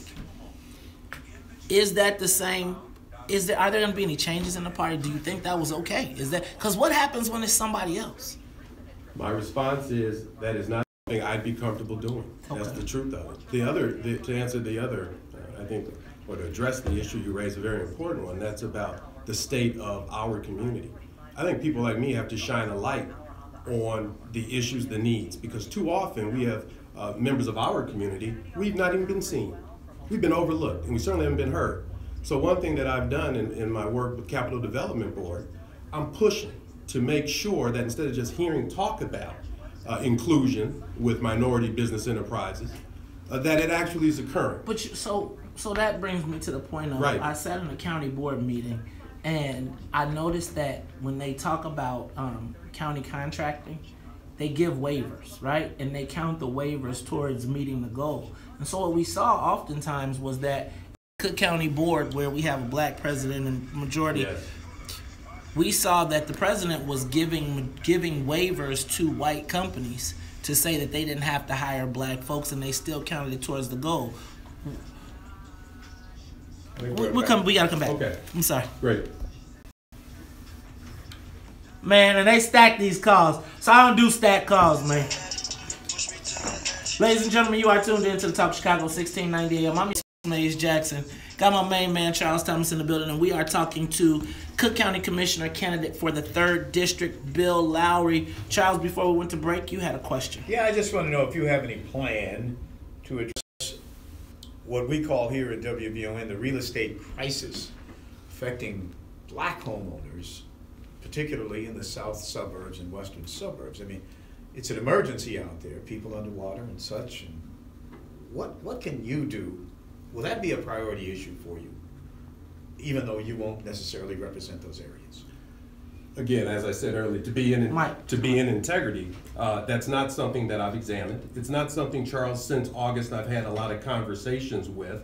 It is something that I would love to explore, and if you let me come back, I'll do it. I'll tell you this, though. If I just can finish this thought. It's my understanding that property taxes have not been raised at the county level for almost 20 years. Now, relative to the issue of home ownership, property, and the like, I don't understand why we're not trying to get $117 million in support from the federal government for home partnership programs. Hold on. Yes, ma'am. Okay, so look, the Tribune has done reports. We've seen all of the studies that tell us that the property tax system assessment, Cook County, is institutionally racist, right? So it's disconcerting for me to hear you say that you don't know anything about it. Now, then we have where we know that on the south end, on the north end, they're paying 7% property taxes and 30% on the north end. Every day, callers call here asking about what is going on. They're underwater in their homes in the south suburbs. What is your plan to address that? And do you think Joe Barrios is doing a good job in assessing? Thank you for, with your words, I have clarity that will help me. And I'm not sure, Charles, I really gathered, the... It's huge. It's a huge problem. But I want to speak to it. I think disparate treatment cannot be allowed. And it's my understanding that there is a current evaluation of what's happening with Barrios. Well, that's what I hear is going on. Bill, we got the UIC study. We had the study before the UIC study. We had the study before the study of the study. And then once it all is declared that it's institutionally racist, the president comes back and tells us she wants to do another study. If black elected officials don't deal with it, who is? Who's gonna make this a priority? That's fair. And my response is I will not support any type of policy that is discriminatory and creates disparate treatment and impact. So do you support a property tax freeze for the people of the south suburbs? Well, we're talking about several things. We're talking about whether or not the assessments are discriminatory in some way. And do you believe in a property tax freeze for the people of the south suburbs? I would need to look at the issue. See, in the last time that, depending on the south suburbs we're talking about, when were those property taxes increased? What would that revenue that would be produced from that increase, what would that go toward? Is there another way for us to fund that level of government? Those are factors I'd have to look into. It's silent in here. Go ahead, Charles. All right. I think what we're trying to say is that that's something that black elected officials have to begin to deal with. And we don't hear anybody talking about it. So, and we hear people losing their homes. Bill, that's what we say. Do you do you agree with Tony Preckwinkle supporting Joe Barrios' re-election? I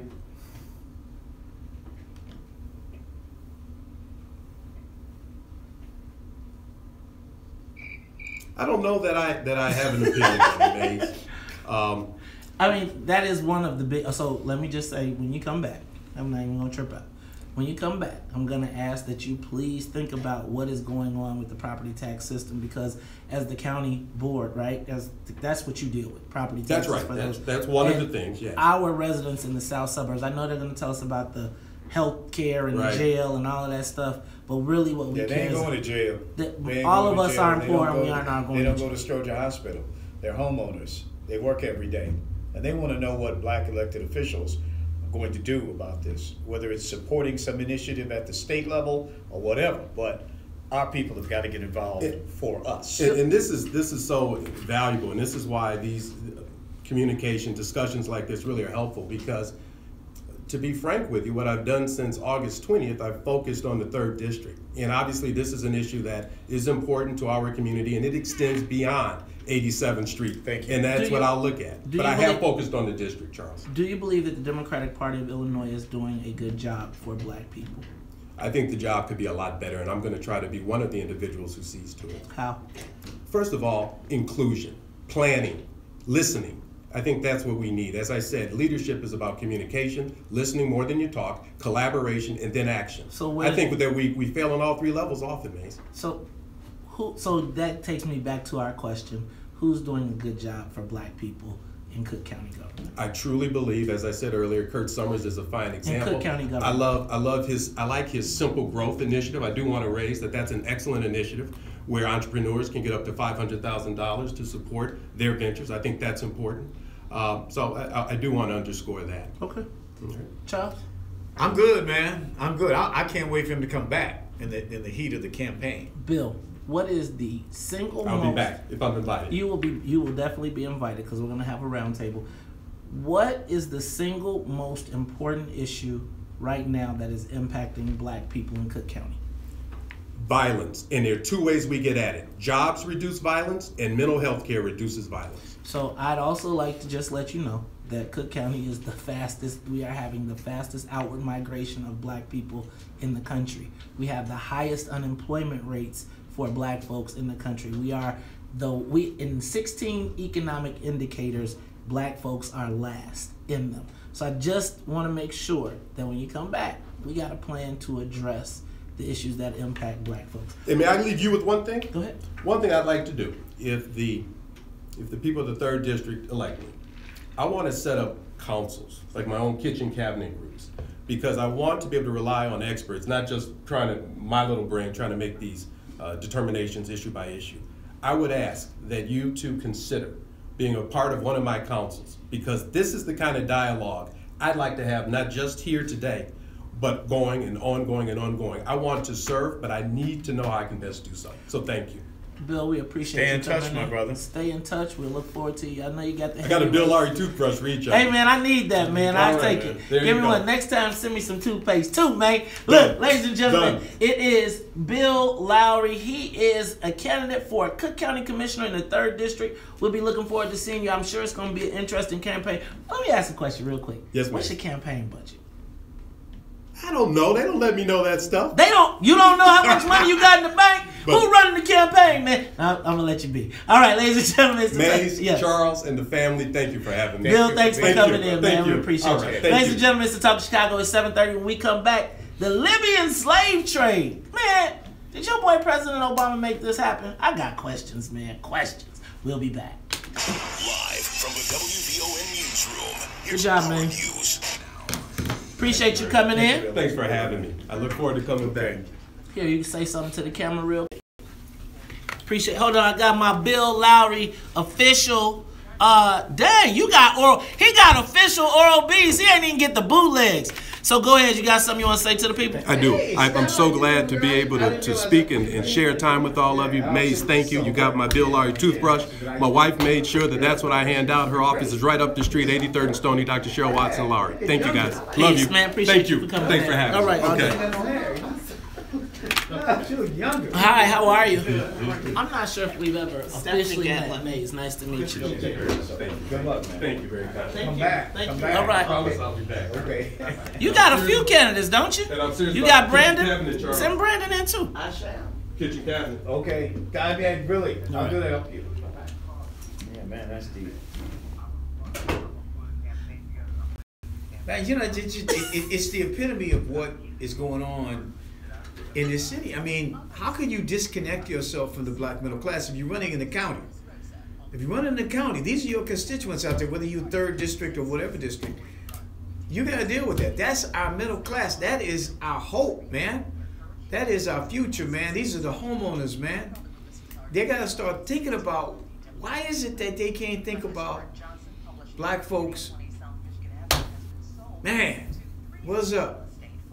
All they want to talk about is jail and Cook County Hospital. Man, I'm going to tell you. I ain't going to jail. I ain't got no plan for jail. know, sometimes, man, I hate media training. Need what? Sometimes I hate media training. Training? Yes. I hate media training because I feel like so many times you so busy trying to do the slick answer that you could just answer the question and you could really connect with people. And it's like, I feel like sometimes people want to come in here and try to outsmart us or try to outmaneuver us, and it ain't really no outmaneuvering to do. The questions are just straight up questions. Yeah. Like, man, bro, it's like, come on, man, don't hit me with the pivot. I know I know the spin. I know the whole. I just want people to come in and talk straight, like, and just don't give me the fluff. Even with Ken, all these big ass words and trying to stretch. What they try to do is stretch the time out, and they be looking at that clock like, how many long ass words can I get in this mug to keep you from asking me another question? Come on, man, you got an opportunity to sell yourself directly to the most most informed black voters out here, man, and the shit is growing. And it's like, don't jag this time. Like, and I really felt like we wasn't trying to be in the Lions Den. I really was like, man, come on. But when you go, he started it, man. You like, he started. My brother went quiet, man. I said, damn, my brother, what's up? And she started playing cricket. Boy, I tell you, man. Can I ask a question though? How Annette just walk in the show? And I'm like, what the fuck was that? Like, I'm like, are you really like? Oh man. Like, respect my mic. He wasn't prepared to be asked questions that black people seriously care about. I mean, I'm serious. To be black folks, voters, he wasn't prepared. Like, you can't come in and not talk about we didn't even ask about water and ask about all these other issues that are affecting black folks.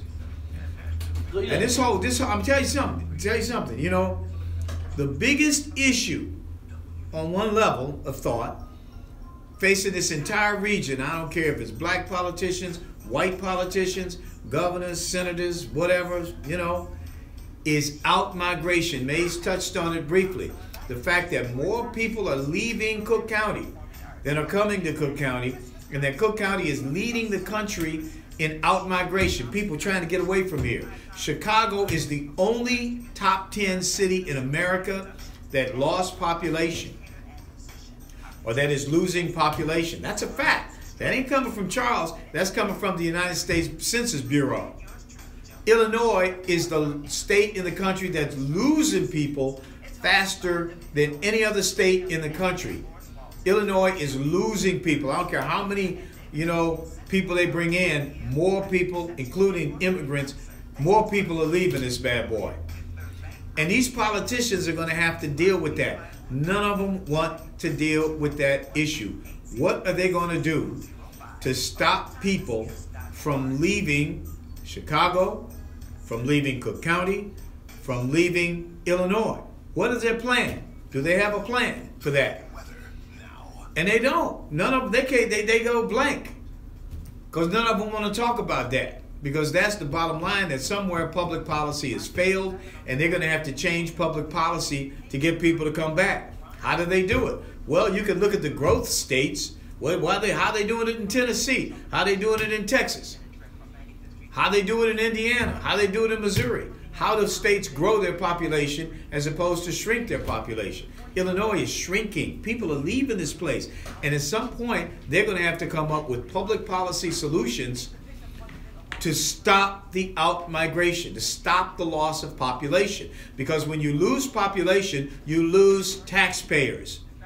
And when you lose taxpayers, your revenue goes down, and there's no way to raise the revenue again except more taxes on those who are left. And that's exactly what's happening in Illinois right now. That's why they continue to tax any and everything, because they're losing population. So how do they stop the loss of population? These politicians have gotten no answers. It's frightening. Frightening.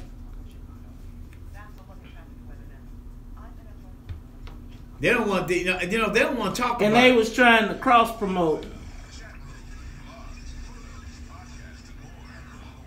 Yeah, tough to say. He's not Queen Sugar's. Been our campaign finance chair for years. Let's do a little postmortem. Yeah, because I don't got that. We're going to postmortem this first. Said, fool with you. When it's new to you.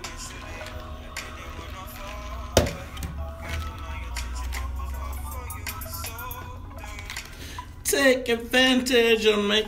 Part.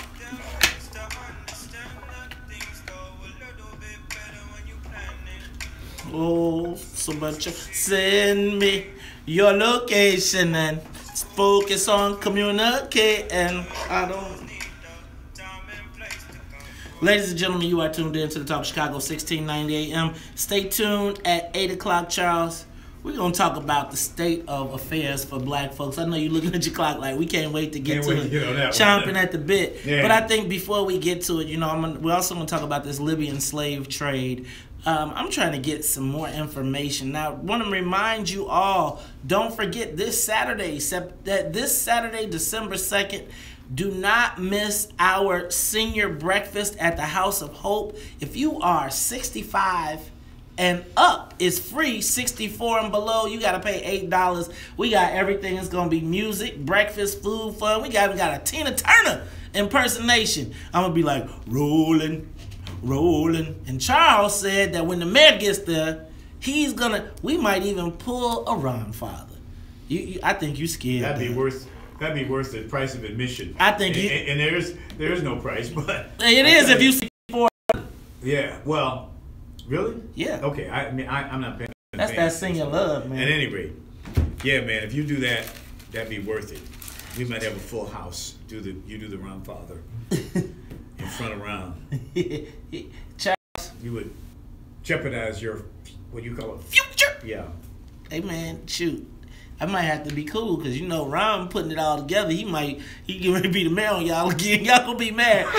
I'll be like, okay. Now don't forget the senior breakfast. That's right. We got free breakfast too, so make sure you get out there. Charles, we just had Bill Lowry in what is probably going to be one of the most contested county board races out there to replace Jerry Butler. Now, but we had a potential black elected official here who was clueless about the real estate crisis in the south suburbs and the fact that people are losing their homes, they're being foreclosed on, they're having to walk away. He's going to study it, man. Study? But man, brother, don't you know? I mean, don't you have some friends that live in, Riverdale or Flossmoor or whatever? Talk to anybody out there? Static. I just find it amazing that if our black elected officials are oblivious to this situation, how is it ever going to get fixed? And I'm just I don't know. Well, stunned. What's the WVON listeners? You know what, Charles? Because sometimes I think we get to be jaded. Right? I think that, sometimes we get so liony. But we weren't liony this morning. Man, you know what, though? I was like, we not going to be lions. We just go, because I said, man, I was all nice. I was like, man, come on in. Here's the camera. Look, you should look, check it out. I was all like super nice, right? And I always be, you know how I am. How I got that complex. So I was all extra nice. But my brother said that the biggest problem was violence, right? I don't know about that. I mean, there are the roots of what's causing the violence. That's a problem to me. And it sort of neglects the fact, again, of the black homeowner. Person going to work every day, paying his bills, trying to pay their bills, and they're sort of left out. They're being left out of the conversation. Charles, it reminds me, I promise you, I think they hand out a script to candidates. You are going to see black people. Here are the things that you talk about. I'm telling you. Right, and he tried to turn into a Trump thing. He talked that federal thing, trying to go to affordable Trump. hair. Oh man, here y'all talk about Trump. Man, this started long before Trump. This started long before Romney. This is like, we got to start dealing with the problems that affect the black community. The real problems. Man. Man. Well, you know what, Charles? We're going to come back to that because I feel like we can have us a church service at 8 o'clock. At 8 o'clock, we going to church. Because the church of the church of the Latinos putting a whooping on the system is going down right now, and black folks are just watching flat-footed. It's a clinic. They are putting. You are right. They are putting on a clinic on how to attain and achieve power for centuries, and we are still playing checkers. All right, but Charles, one of the things that has been going on, and I still have not quite wrapped my. You know what? Let me do this real quick. Let me go to these calls. Calvin, you're on the Talk of Chicago. We just talked to Bill Lowry. What were your thoughts? You know what? Who's this man fronting with? He couldn't even answer about Tony and supporting Joe Barrio. So what is this man doing? Charles is man doing. His brother talked about jobs, and I looked at his law firm website. He only got one black employee. What? No. Wait on. Really? Really? Nah, somebody got to verify that. Come on, man. No, man. You're not telling the truth. Calvin, you're not telling the truth, man. Well, we don't know. I mean, we can't confirm that. Calvin, you saying it. He got secretaries. That is an allegation. I mean, keep us straight, Charles. I respect you, Calvin. Right now and go see. Right now. Are you an alligator? Hey, Charles, you know what though? Can I tell you what? What? You know what I love about WVON? I love like the real callers and like the stat callers. Cause look, we had a bank full of phone calls, and they all had like you could see the answers. All the questions were scripted all nice, and as soon as dude walked out, all those calls went away. Look, y'all, come on, man, we up on the stat call game, right? We know the stat calls. Look, Calvin. By the way, I just don't know. We don't know, Calvin. But we're gonna check that out. But kid, let me tell you what. When he come to the Lions Den, we'll know for sure. Mm-hmm. Mike, you're on the Talk of Chicago. Hey, good morning. You know, thank God for the Lions Den. This is Michael O'Connor. Mike, we wasn't even trying to beat Lions, Mike. I know, but you know what? Because it's the Lions Den, I just thank God for WVON and that y'all got the Lions Den, because what I heard was crazy. This man has lost his mind. Anybody that don't know what the answer is in terms of how to deal with black folks not only leaving Cook County, but also not just the south suburbs, Charles, but right there in Chatham. Yeah. They foreclosing, and everybody but black folks is buying up in that area because of the property tax, issue, all of the other fees and all of that. And by the way, I support Ken Duncan. I'm in the fifth. That's why I'm supporting. Y'all have a good day. All right, Anthony, you on the Talk of Chicago 1690. What were your thoughts on Bill Lowry, third commissioner district? My thoughts on the candidate that you had on there is he is a sellout. Dang. He's part of the problem. He is completely out of touch. You know, I heard his comment about he's worked on the sidelines and in the back and the purview and all that.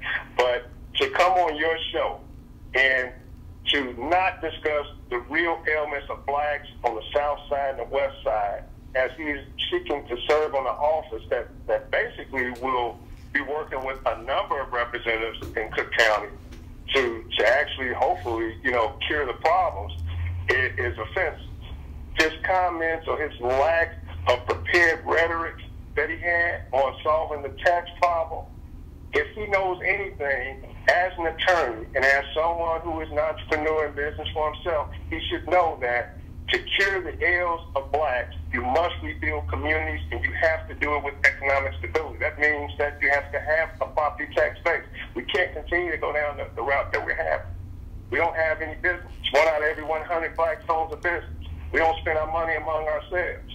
And what's really hurting the community right now is the situation of economics. You create a situation where basically blacks don't own anything. They own their property, but they got to go out out of their areas to go work. And in property taxes, that system is inherently racist. Anthony, man, look, this was not the Lion's Den. This was just a friendly visit to Mays and Charles' neighborhood. We didn't even pull out the Lions. Come on, y'all. Black folks. Apparently we pulled out the crickets, though. I mean, think about the gravity of when you cannot say yes or no. Do you think that it? Look, did he tell us he was getting ready to do another study when he was on county board? He was going to authorize another study of the study of the study. Even after that, ladies and gentlemen, look, I got to go talk about some slavery because I'm just too depressed right now. It's 7:48. We'll be back after traffic and weather. More of the morning show with Mays Jackson coming up on the Talk of Chicago. My dude, we keep this stuff up, we gonna be back in slavery our damn selves. Hey, man. Let me just say what's... Go ahead, what? No. I mean, it's just that if we don't raise the issue here, it just doesn't get raised. And they seem to be getting their playbook from downtown. Bro, they hand them a playbook and they say, this is what you say. We don't know nothing about it. Like, we can ask people about all kinds of stuff that affects the community, whether it's corner stores, property tax unfairness. We need to get to this water bill situation. You know, they got this whole thing where black people paying more for water than anybody else. They just, man, they seem oblivious to the problems in the black community. And the whole out-migration tip. What are they going to do to stop people from leaving, from moving out? What's your plan? So, hey, Mays, these slave stories here, we go into that next? Yeah. Okay, I can't print this out because the WVON, for whatever reason, I keep getting rejected from the Daily Mail's website, but 4 hours ago, they are now reporting, according to the ex-minister in Nigeria, these guys' organs are being harvested. So some are sold into slave labor and others are just being harvested and bodies mutilated and roasted like kebabs, according to a Nigerian ex-minister. That's on the Daily Mail. I can't seem to open Daily Mail.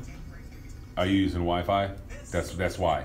I had to get it from my data. You're already using up my data right now. Yeah, so yeah, you can definitely use it. If you don't protect your house, the government might just be moving in. And if you don't protect your cash, it's the government who may end up spending it. Don't have your family in probate court fighting over your assets with creditors. We can beat the government and the court, but you can't wait. Trust. Land trust. Protect your home from the government and creditors. You can't wait. Trust. Living trust can be used to protect real estate investments in your hard-earned cash. People, you cannot wait. Trust me. Attorney Curtis B. Fenton, I'm family, and I'll treat you like family. 20% discount. You wanna? Okay. I just need to say, has anybody watched the D. Davis special on Netflix? The who special? D. Davis. Tennille, that was probably one of the most fun. I laughed all the way through it. You gotta watch. Wait a minute. You mean to tell me I'm a Chicago nigga and I gotta audition to a white mug to play a Chicago nigga? And I'm a Chicago nigga? Man, when I tell you that joint was funny. It was, I mean, the D. Ray Davis special, we need to get D. Ray on the show. Yeah. What about Awesomely Lovey? You know her? Familiar? Check out that pitch. I think she might be good. Oh, we could do Lovey. You know her? I know her. Yeah, okay. She let me stop.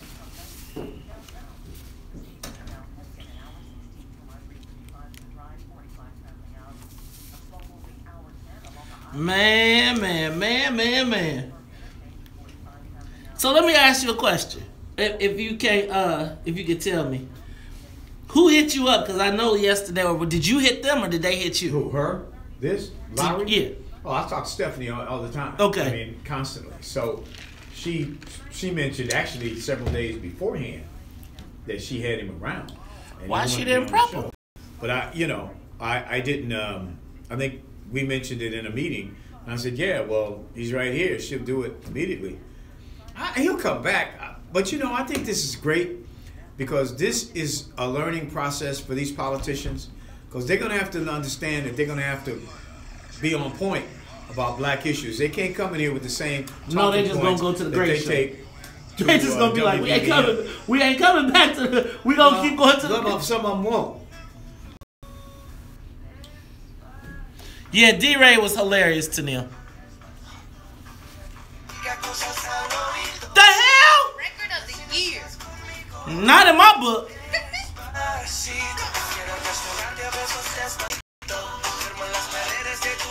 See you riding your horse, man, with Big Henry coming into town.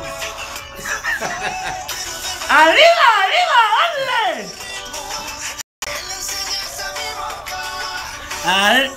Arriba, arriba, ándale, ándale.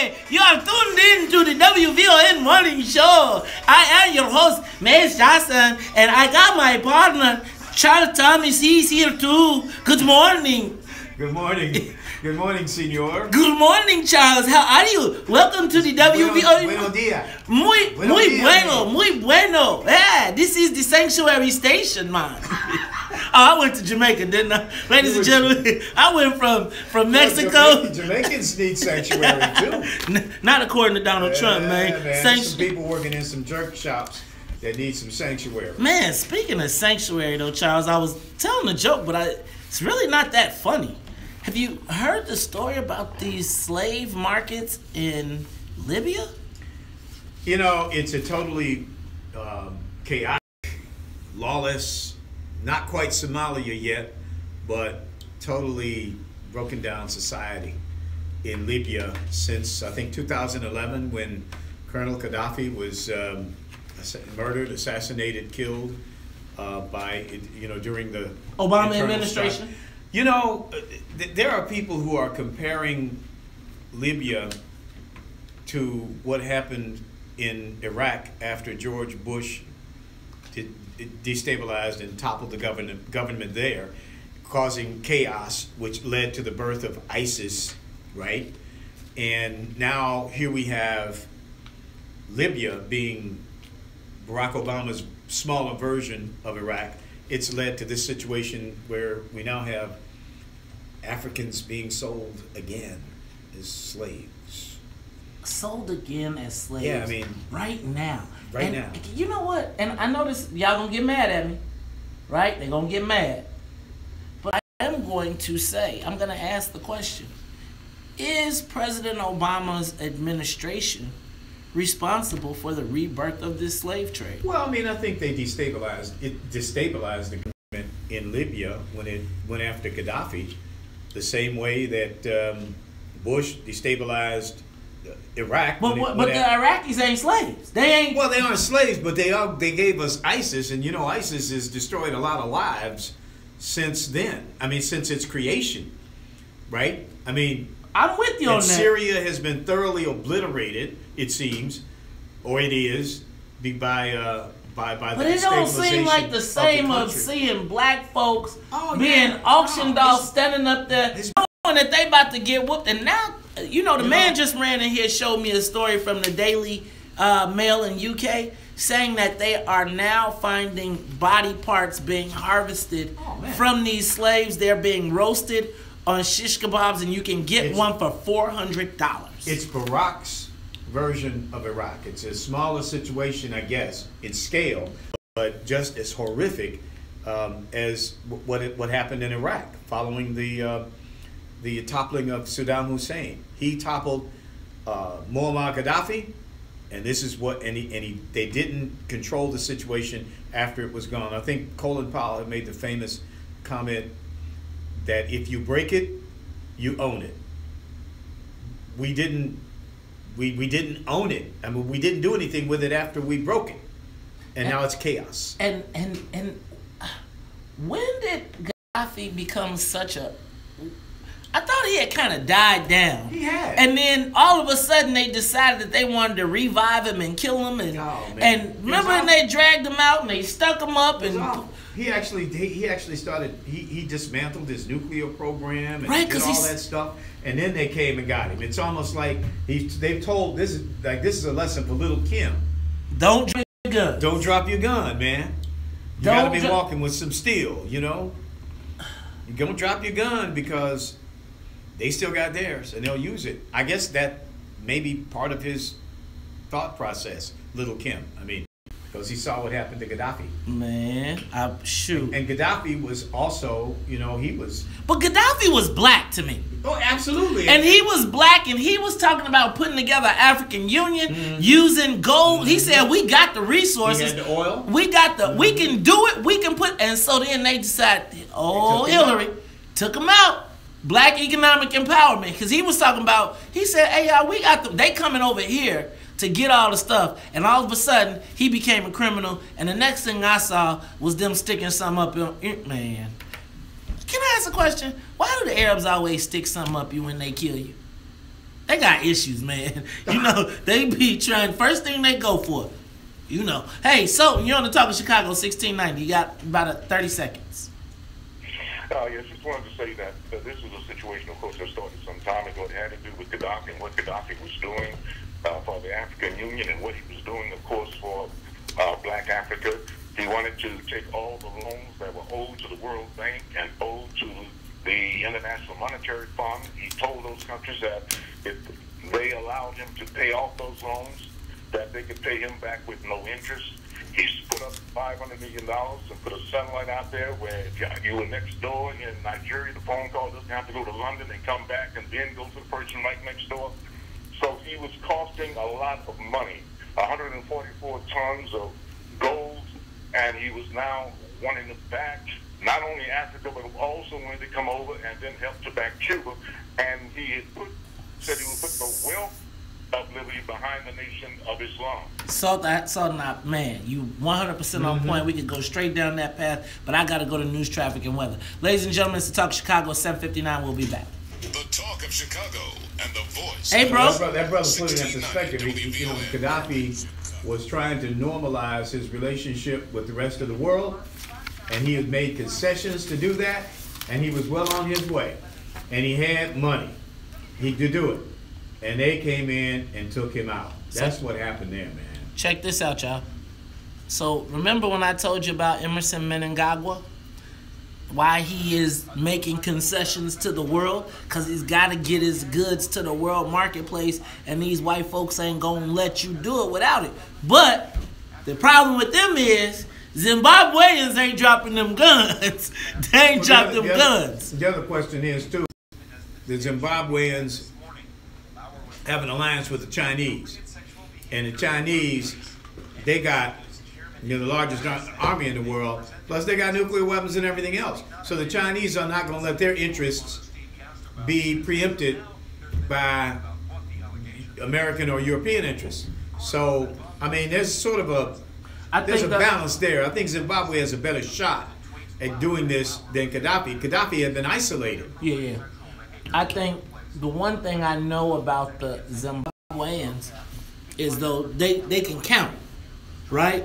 So because they can count, they know that having one source of just going to China be rape, robbing, and pill. They like, wait a minute, you mean to tell me I got to buy this elevator part for a whole brick of gold instead of like a quarter brick of gold? Chinese be like, you know how the Chinese do us in the store. They like, let me tell you, the Chinese they the same around the world. So the Zimbabweans like, hey man, we got to get a better price because y'all is hitting us for the low, right? They go be trading for $500 an ounce. The Chinese be like, I give you $2.99. Get out my store. I feel sorry for your mama. I feel sorry for your mother. What you say about my mama? Huh? You like old dog, right? Is that old dog? What you say about my mama? You feel sorry for my what? Old dog. How y'all feeling? Okay, let me take a moment and say what's up to the peoples out there. What's up, Penelope? What up, Maurice Newman?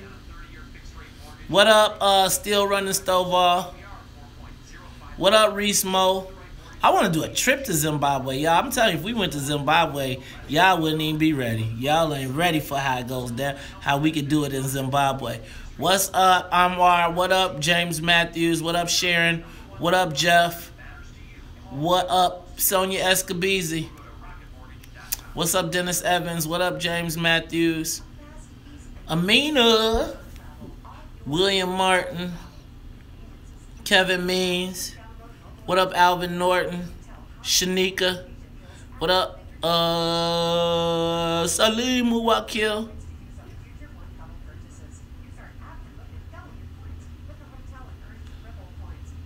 What up? Man, Salim, I would have loved to have you call in on the African slave trade. We're going to have a conversation about that. Why don't you start doing get your deep dive and help break that down. Let's talk about that. And let's do a deep dive on it, okay? What up, Sonia Escobar? What up, Leah Cherrier? What up, Tamiko Hope? What up, Sean Rise? What up, Martin Williams? What up? Oh, Michael Norwood Sr. What up? What up, Reese Mo? What up, Carlton? What up, Jeanette Washington? What up, Tony Roan? Dang, Tony. You was whooping on me yesterday. What up, Marquette McDonald? What up, Chima? What up, Rodney Ware? What up, Keith? What up, Salim?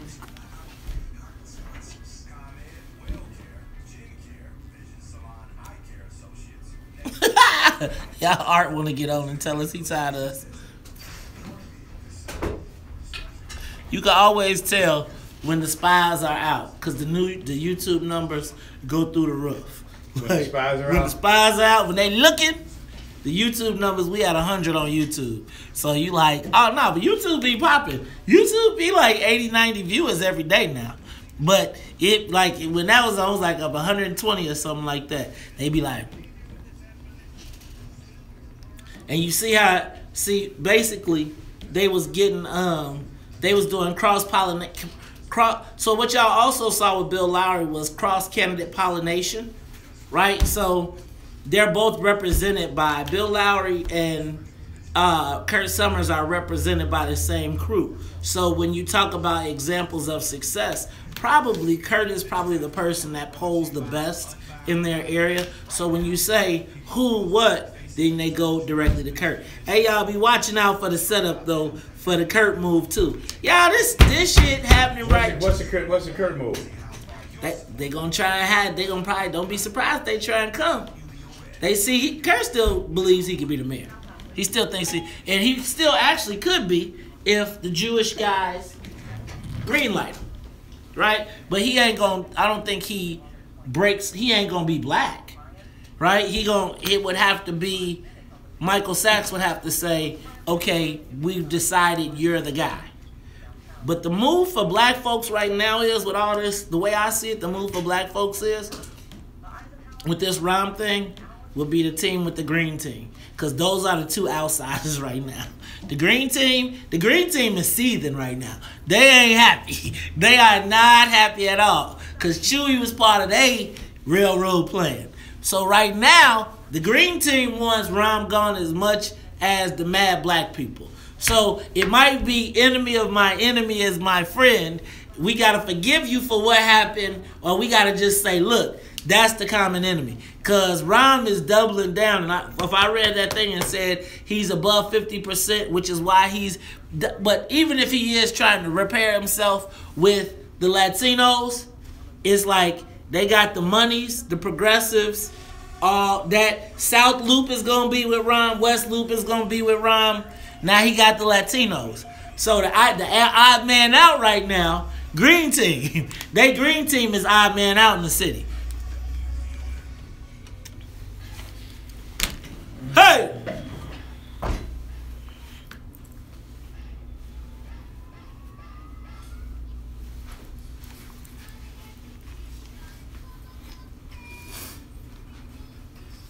Woo!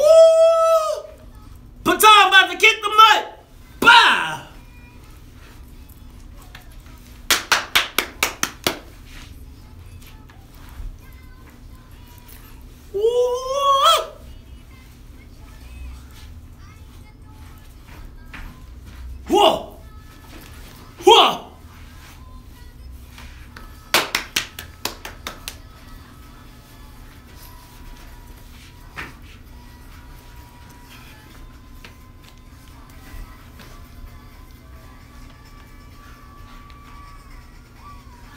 Baby bend over, baby bend over, baby bend over. Let me see you do the yoga.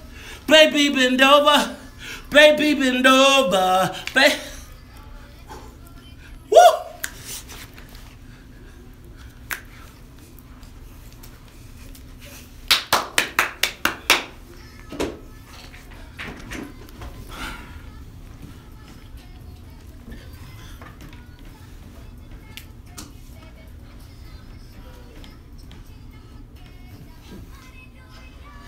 You are tuned in to the Talk of Chicago 1690 AM. I'm your host, Maze Jackson. Got my main man, Charles Thomas, in the building. And you know every day at 8 o'clock, you can count on it.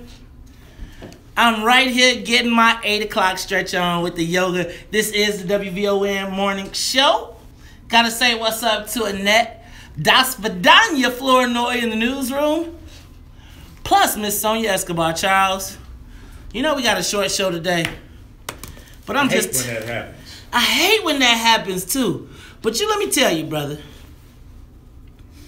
I went yesterday to the Chicago Urban League. Shout out to the Metro Board at the Urban League for hosting a millennial event. Now I was a little out of age because I'm not a millennial. But they hosted a conversation with our comptroller, Susanna Mendoza.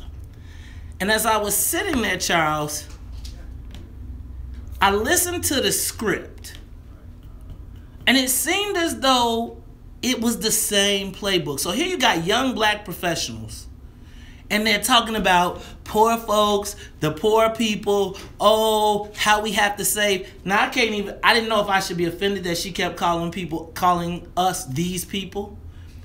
But Charles, it seemed like there was just a playbook that they have for black folks, and nobody seems... It's just like that's what they do. And then we saw it again here.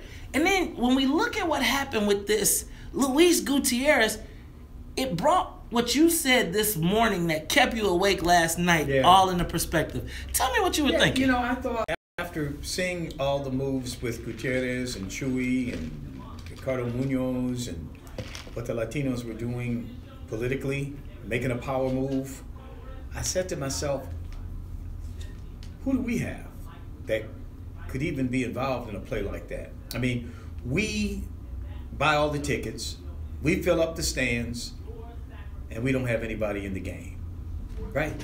I mean, this just drives me nuts, because I look at who our players are, and I say to myself, who do we have as our principal players? And I think about Congressman Rush, Congressman Davis, Congresswoman Robin Kelly. Everybody over 65. Well, I think Robin Kelly's younger. Okay. But then I look at him again and look at who are our power players. President Preckwinkle.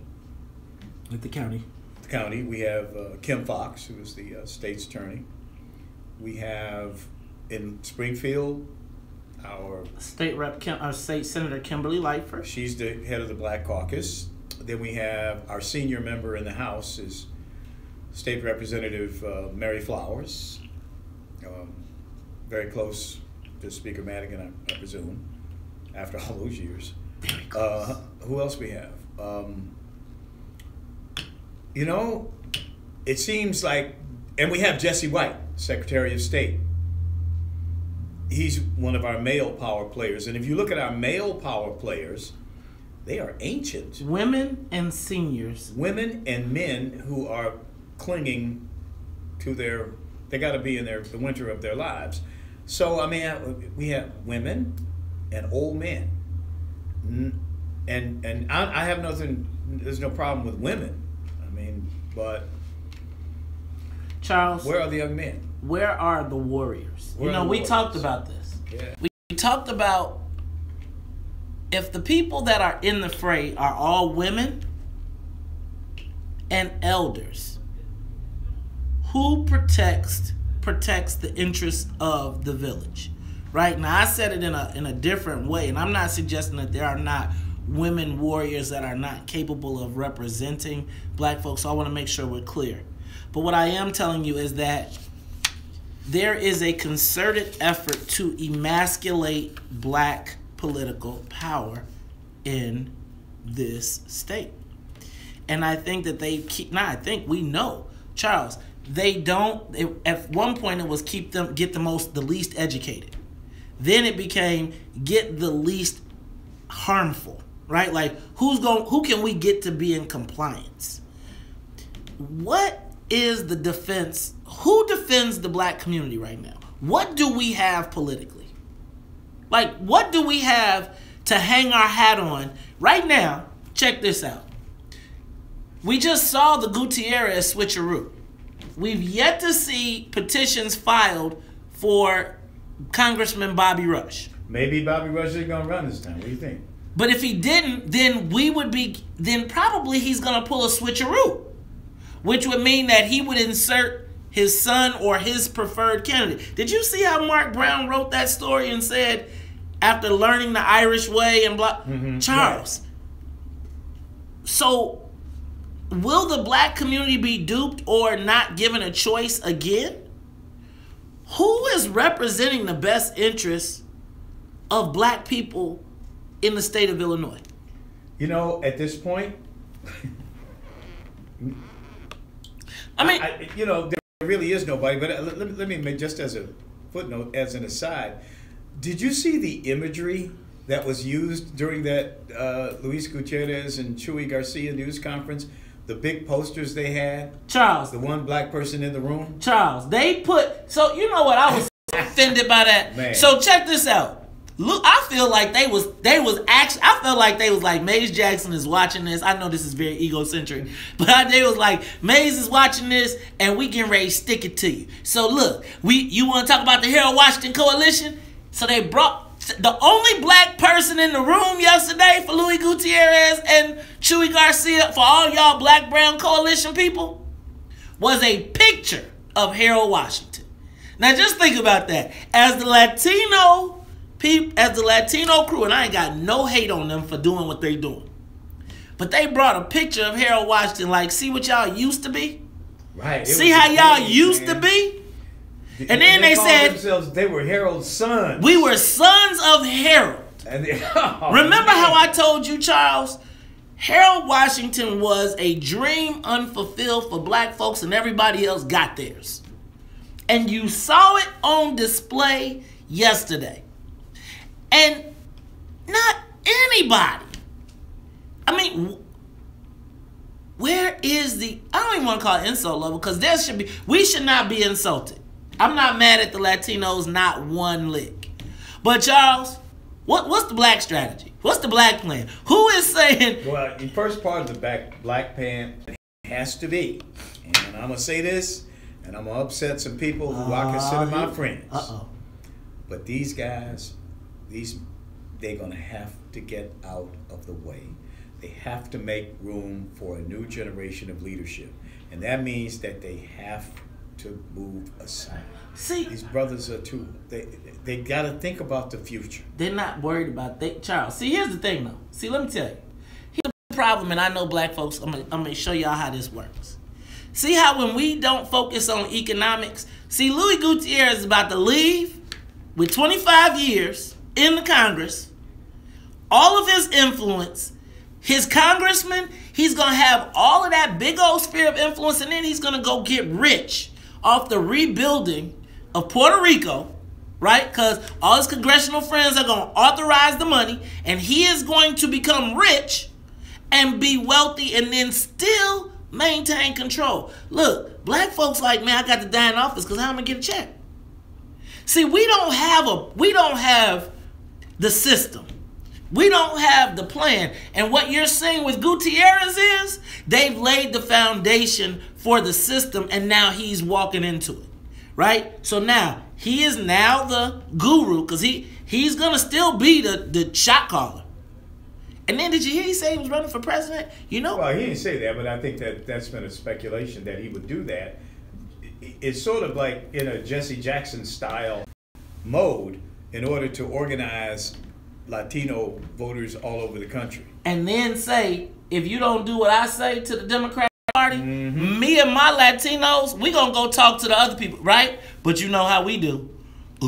Boss say we can't go over there and talk to nobody else. We can't plan. We can't plan. So right now, Louis Gutierrez is talking about the dissatisfaction. Mark Brown wrote in the paper, the biggest problem that the party would have, one of the biggest problems would be if Luis Gutierrez decided to take the Latino caucus, the Latino audience, and get them looking another way. Could you imagine if black folks had the gumption to do something like that?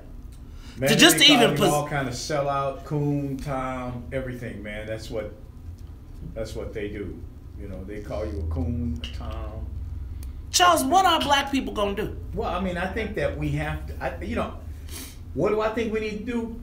I think that we are set adrift. We are out there in the ocean after the good ship Hillary went down. You know, it sunk, and we out there in a lifeboat. I think we gotta look to see who else is out there in a lifeboat right now. Who else is looking for a ship?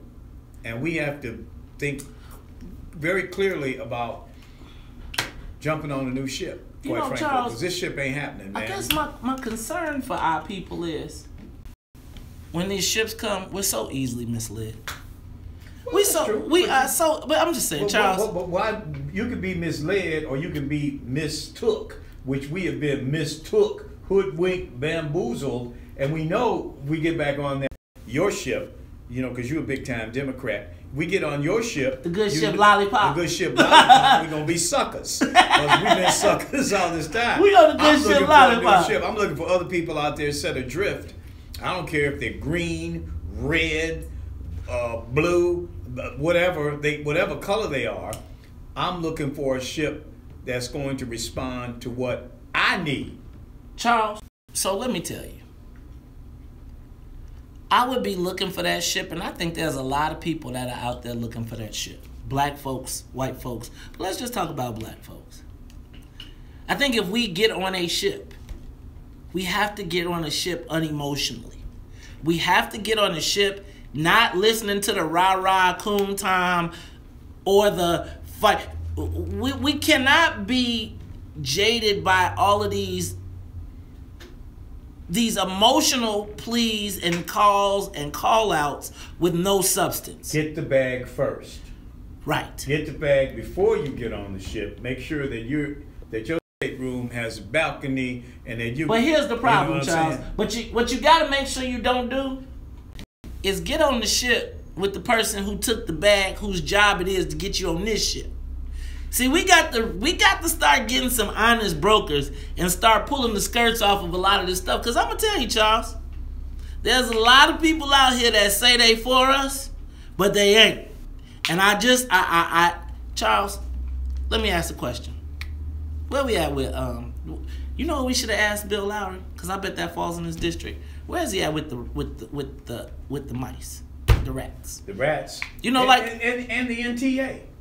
So again, Charles, we gotta stop letting people come in here and getting over on us, right? Because I feel like they wind up somebody and they send them to us, and we be like, yeah, we with you, right? Or they send you somebody and he distracts you over here. You like, yeah, fight the power, fight the man. Charles, I'm telling you, man, I'm a little nervous. You know, I was going through those petition filings, and I did not see, only in 2 races did I see challengers in the black community. Well, let's give them till the 4th. Let's see what happens. I mean, then we can, on the 4th or the morning of the 5th, we can have a serious conversation about what's going on. But they might need some more time because, after all, they'd be running against one of the most prolific political machines in the world, country, certainly country. I'm saying it could be in the world. Yeah, man. I mean, so give them time. It's going to take them more time to get their act together. So, but I'm hopeful that we'll have some choices. Because choices are one of the things that I keep trying to tell you, black folks in Cook County just don't seem to have choices. Man, Charles, I don't know where the time goes. But, you know, we got to leave early today. It's the Urban Business Roundtable. So I want to encourage everybody, make sure you are at the Senior Breakfast. It's our 27th annual. It's this Saturday, December 2nd at the House of Hope, 114th and the Bishop Ford. We got food, breakfast. But But Charles, if the mayor come, I don't think you're gonna do the wrong father. I'm telling you, I'm not scared. I don't think Melody will let you do the wrong father. Yeah, Melody ain't gonna let me do the wrong father. She don't play that. You better get your... Ladies and gentlemen, this is the WVON Morning Show. For Annette Daspadanya, Flournoy in the newsroom. For Sonia, the musical conductor of the Soul Plane, Escobar. For my main man, Charles. And for your main guy, Maze Jackson. Appreciate y'all. And if you don't like it, you can let them know. Maze said, we out of here. Peace. Here's our news now. I hate early shows. Man. So what y'all think? I don't know, man. I don't know what to think, man. I'm gonna have to get back on Zillow, man. Start looking for some property or something, because, man, it's tough around here, man. This is tough, man. So, like, why do you think he didn't know about property taxes? Like, do you think it's just because he's so high part? I mean, like, to me, how do they identify what the issues are that they need to be talking about? The white folks tell them that all we care about is crime and getting a freebie. Vast 99% of black people are not in the Cook County Jail. And they're not in abject poverty. And they're not in abject poverty, and the vast majority of black folks are not dependent on Stroger Hospital. If they got to go to the doctor, they are not going to Stroger. They're going to wherever the hospital is closest to their house, where they live. I don't know where they get this thing where all we care about is Cook County Hospital and the jail. Wait a minute. I care about Cook County Hospital and I care about the jail. But the first thing I care about is that $300 or $400 they take it out of my check every week to provide the private health care for my family. I'm more concerned about that immediately. And I'm concerned about that tax bill, the fact that I'm paying more in taxes than I'm paying in principal and interest for my house. In fact, I read a story in Crane's magazine, it was like a few weeks ago, where there's a house in Riverdale that they profiled, and the house in Riverdale sold for $25,000 in 1977. The value of the house today in Riverdale in 2017, $25,000. But the taxes have gone through the roof. What? And black people live in the house. But that's the kind of situation we have going on right now. Property values underwater. People owe a heck of a lot more than the house is worth. I'm talking about in nice places, man, like South Holland. I mean, where they got real nice cribs. People owe more in taxes than they owe in the principal and interest on their mortgage. And that kind of situation is going on. Now, I'll get mad when I say it, but Ronald wants a property tax freeze so that all this can be straightened out. The Democrats, they talking about Trump, or like Bill Lowry, you don't even know what I'm talking about. So what y'all gonna do? Y'all gonna talk about a property tax? Y'all gonna think about the person who's talking about a property tax freeze? Or you gonna talk about these people that don't even care about you? But you're gonna vote for them because it's a D. See, I'm thinking about that really, really serious. I don't know what I'm gonna do yet.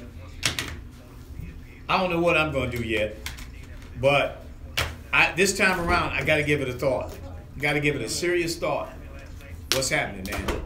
This is some serious stuff. Serious stuff. Got to think about it. Anyway, we will return tomorrow. All right, y'all. It's your man, Maze Jackson. I still need for y'all to understand that I could not believe she kept calling us these people last night. I was like, is this really happening? Black folks, right now, power politics is happening in your face. We are flat-footed. Think about the gravity of the fact that Bobby Rush could potentially not file pull a switcheroo, as in file like his son, right? And nobody has the chance because nobody's going to stand up and say, I'm going to run against Bobby. They tried it last time. And look at where that would leave us. Is that interest in the interest of black folks, or is that in the interest of protecting his own political dynasty? See, guys, we've got to get honest brokers in the game. We don't have honest brokers. There is power, there is money, there is relationships, but they get held in these pockets. And so they don't cut the deal for the community, they cut the deal for themselves. And then whatever the fall off is, we get the fall off. But again, just think about this. Do you know Bobby Rush's son? Would you feel cool if you did not have the option to even vote or know or even have the option to circulate petitions? Now, we saw them do it in the Latino community, but they was all in on it. Bobby gonna have made his deal with Kennedy to do it, right? Like, I bet you, because his sons were embedded in the Kennedy campaign. So he don't show up petitions. I'm telling you, man, if that go down... Is his son named Bobby Jr.? I don't know, but it wouldn't make a difference at that point, because if you turn him in on Sunday at 3, there's nobody else who can file. On Monday at 3, who's getting the 1,200? So if you ain't gathering signatures... Has anybody filed in two yet? No. Nobody? Nobody.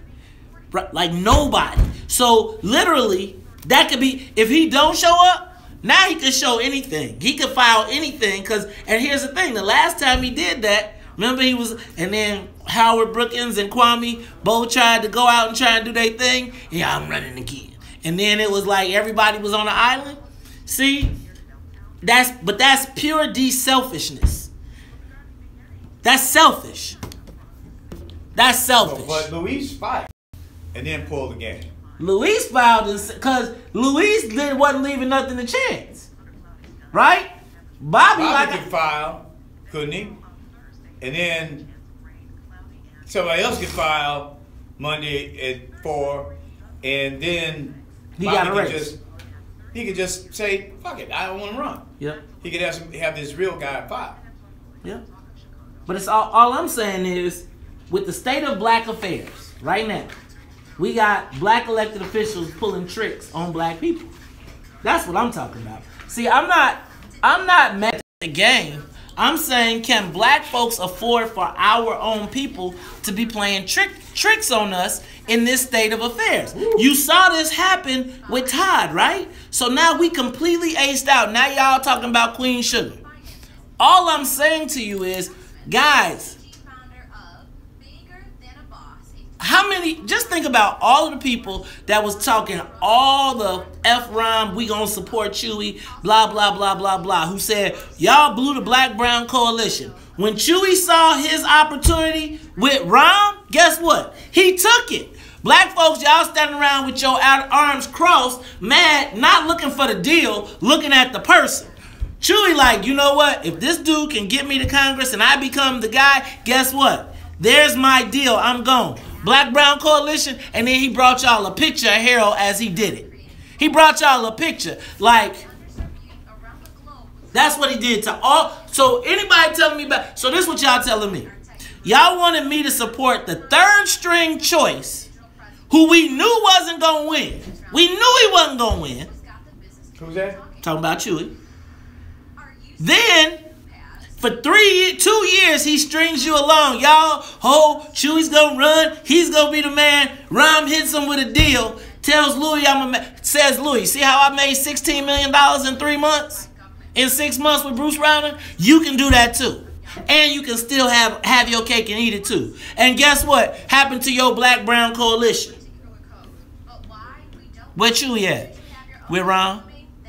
And why y'all bull? Remember when Mike Madigan called Chewy and was like, yo, I need your endorsement against this other Latino? What Chewy do? Endorse Mike Madigan. But y'all emotional. Y'all talk about, oh, we got to, come on, let's stand together. Who is Chewy standing with right now? He ain't.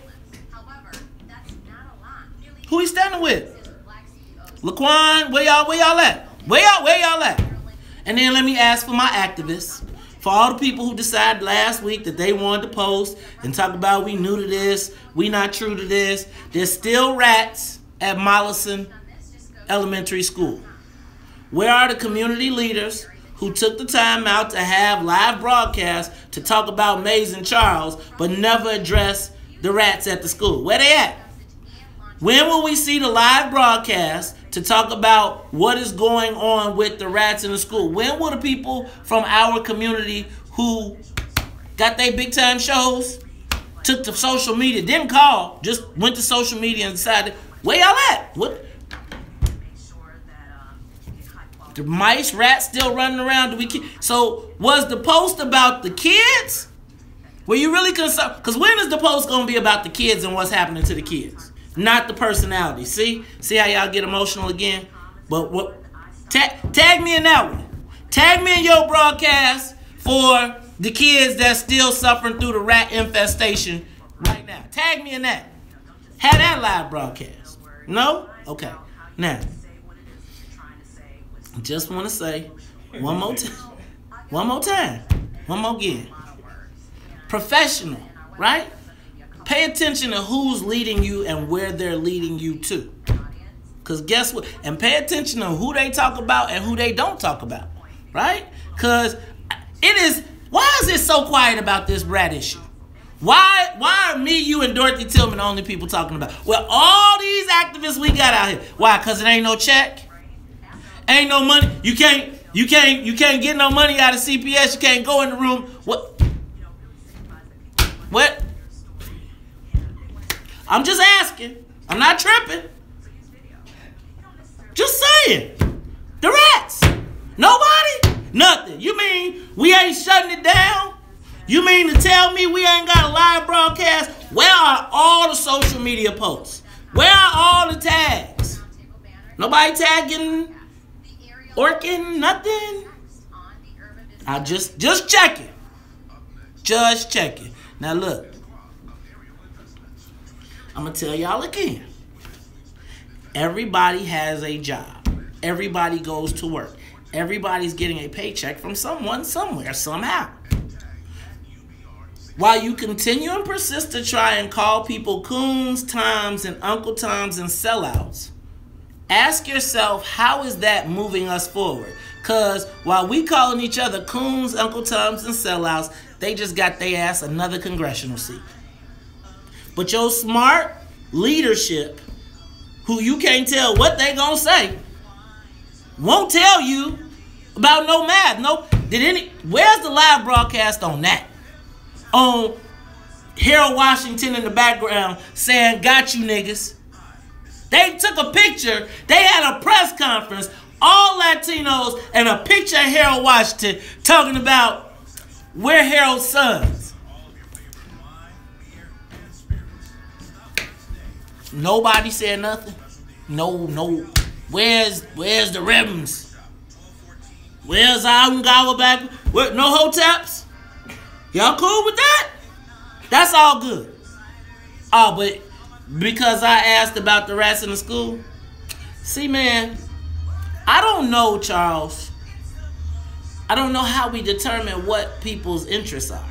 Right? Like, what are you fighting? What is your purpose? What is your motive? I don't know, man. But I tell you this. I'm going to tune in. I'm waiting for the tag. I will certainly tune in to the rat episode of any broadcast. Tag me in those posts. But let me just tell you, if you tagging me in some bullshit, I'm just be like, who? I ain't got no time no more. Guys, it's people out here dying in the streets. Well, let me back up. It's people swimming in their underwater homes, less than they're dying in the streets. And we got people talking about, what you talking about? Huh? Think about the gravity that you did. That you are running for a Cook County office, and you don't know whether the chairman of the party is doing a good job. Come on, man. The chairman of the Cook County Democratic Party, I ask you, what's up with him? You say, all right. Silent. Nigga silent. Negro was silent, man. Negro didn't say a word. Negro didn't say a word, man. I mean, you know, I'm not saying any of the other ones would have said anything either. I don't know what they said. A couple of them we didn't even interview, right? We just got a couple more to go. Because they show up at different times of the day. But they are clueless. All they can talk about is jail, making sure the jail is straight, and the county hospital is straight. That's what you care about, you know. I want them to be straight too, but that's not all I care about. That's the key. That's not all we care about. Crime, violence, and like this brother here, who was sitting here is gonna solve the violence problem. Man, hey man, I'm just gonna say with that cut though, the brothers would have ate him up with that cut.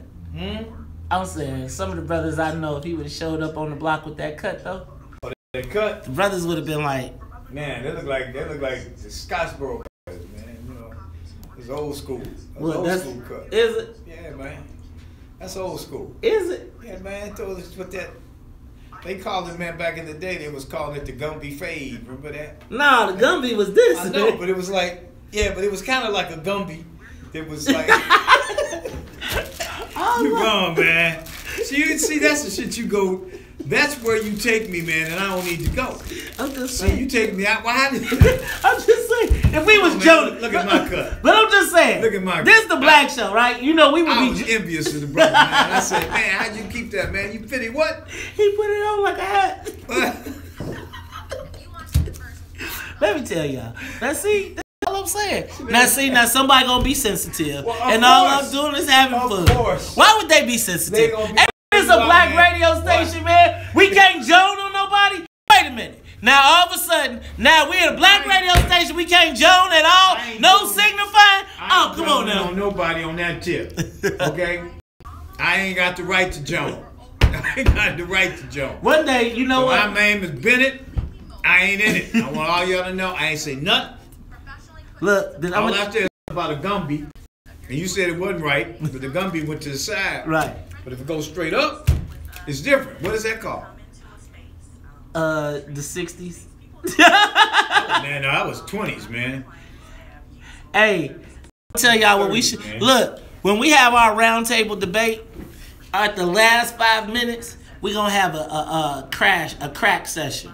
Right? And for the last 5 minutes, we gonna be like, y'all just gotta insult each other like on TV. Like, okay, you gotta give them your best. You got one. Sharice, you sold. Bill, your hair sold. Whatever the dude is, you sold. Whoever get the best Joan in, I'm gonna tell you. All right, give me your best insult. We're gonna have a Joning contest. We're gonna have a Joning contest. Y'all, you know what? You guys are so close in your qualifications. We want to see y'all join on each other. It's a signification contest. Now, the best signification in 30 seconds wins. Go. Your mama so, your head so, your stink so. Man, that would be funny. All right, y'all. We got to get up out of here. I got to go, man. Trouble here. I don't want to be involved in this. I want nothing to do with it. Oh, we going to have a joining contest, y'all. Man. Ladies and gentlemen, this is the WVON Morning Show. I'm your host, Maze Jackson, my main man, Charles Thomas. We out of here. Hey, y'all, we need to take a trip. Hey, Lions Den, if we put together a trip, a cruise, a morning show trip, or a trip to a resort, how many of y'all would go? We need 200 people. What y'all want to do? Let me know. I'm telling you, we'll have so much fun. It'll be stupid crazy. I'm saying it. All right, y'all. All right, y'all. We out of here. Peace. I hope y'all had a good show.